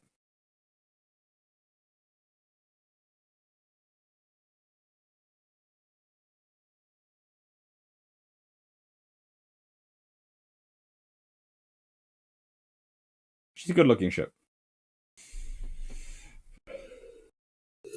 So, 3 hours and almost. Well, I will go to 3 hours and 30 minutes. Was there anyone like a Halsey that tried to save her, Frank Spotter? Not really. There were a few admirals who were interested, but the trouble is, they were all quite tired after World War II. That's the thing. The British admirals got really quite run into the ground by World War II, and a lot of them end up dying not long afterwards. I'd have to build one of these when I finish the model of the Tribal Class Destroyer. Ooh, we all do.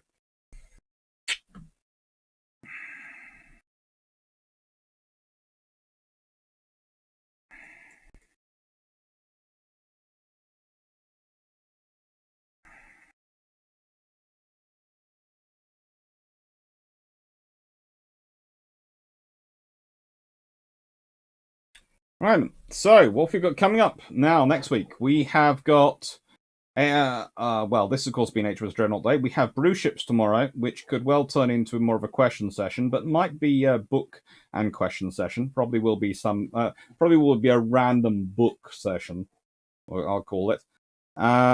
We have the Battle of Trafalgar on the 21st of October. We have the Battle of Kentish Knock next week on the 8th of October. That's the Friday.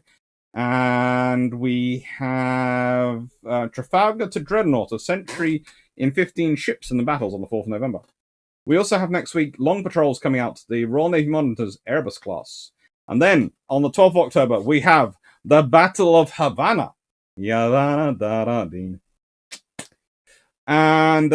on the 19th of October, we have the Trafalgar campaign. And then on the 26th of October, we have the Battle of Myeonang from 1597. Alpha, why is only the first Sea Lord a full admiral in today's RN? It's kind of shrunk in size. You only need one 4-star.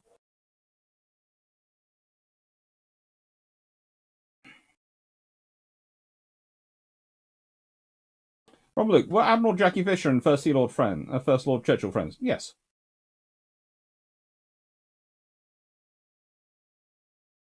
New Dicasso, no excuse for not trying. Plenty of parts available from other members of the class to be kept in mind. Yes, there were plenty of other things available. Oh, I don't know. It's fun.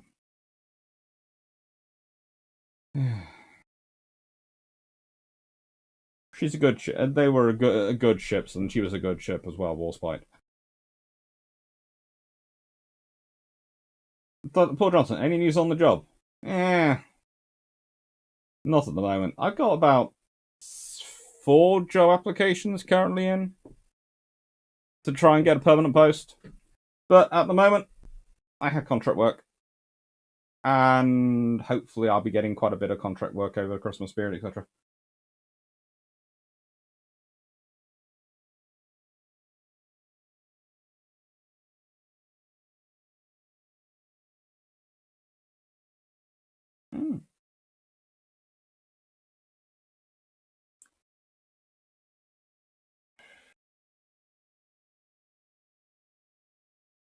But Yeah, it's a good ship. It's a good talk. Oh, sorry, my voice is starting to go, so I'm watching for questions, but I'm keeping not being as chatty as I know I am. So, thank you very much, everyone, for being on here. And as I said, this is gonna end at 3.5 past, but after 3.5 hours. So it's at 3:28 minutes. So it's about another 90 seconds, 2 minutes. So you're saying that Whitehall should add some more bureaucracy and reinstate the second and third Sea Lords? We still do have a second Sea Lord. I think I think they're also a full admiral. I'm not sure. Let me just check.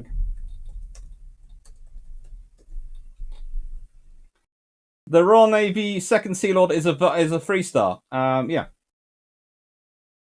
Responsible for overseeing all people matters in the Royal Navy. That's recruitment, training, sport, diversity, welfare, and sport for families. Is still is still there. So there's still a first and second Sea Lord. There's not a third Sea Lord anymore, if I'm not mistaken. I think that's now being combined in the role of Naval Secretary.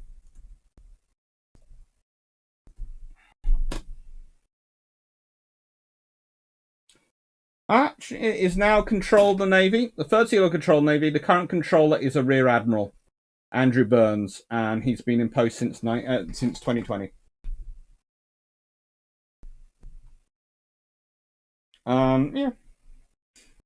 Basically, in 1965, they stopped calling him the third Sea Lord, and by 1996, it had dropped to a Rear Admiral rank position. At one point, there's been a Royal Marine, and Major General Robert McGowan was in charge of it. And Rob McGowan, who's currently actually the Commandant General of the Royal Marines, was the person who did it in 2017 to 2018.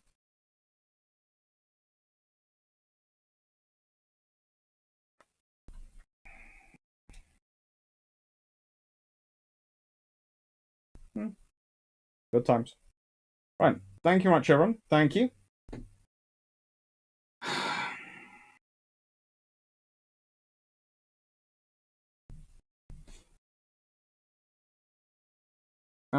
Shrinking in size hasn't stopped the US military from keeping all their 4-stars. Rob, in your opinion, was the naval scare concocted by Jakovich in efforts to keep the production dockyards filled with orders and available justified, or was Fisher plotting? It was a mixture of the two, but it was necessary.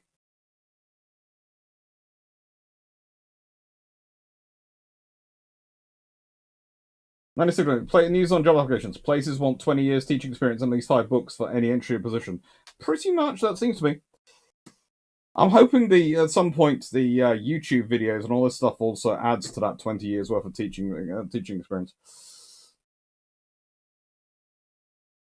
And the book when it finally comes out in January. Thank you very much, Frank Sparta. Thank you, John Shea. Thank you, Dan Freeman. Thank you, Mitch Run. Thank you, Lucas Nance. Thank you, Melanie. Thank you, Graham Highlander. Thank you, Frank Sparto. Thank you, Robert Luke.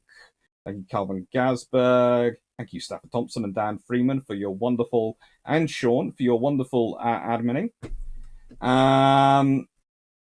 Thank you, Right Sublet. Thank you, Ben35 Benvitz. Thank you, Abzaski. Thank you, Tien Wong and Anuk. Thank you very much, everyone. Right. Let's see. And also, please do not forget the little competition going on with my aunt. I need 13,000 subscribers by December the 31st to win it. So if you can like, share, and get friends to come and watch the channel as well, that'd be very, very helpful. Thank you. And as you can tell from my voice, it's going, I'm going to be resting it all day before tomorrow's brew ships. Take care, everyone. Thank you, Tanif Melika. Thank you, Rick Sava. Thank you, everyone. Take care.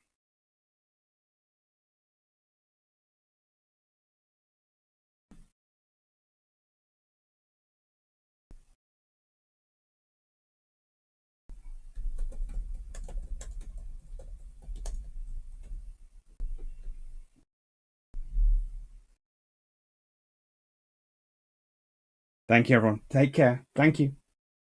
Thank you, Greg Sarsky. Thank you, Anuk. Thank you, everyone. Sleep well. And hopefully see you tomorrow.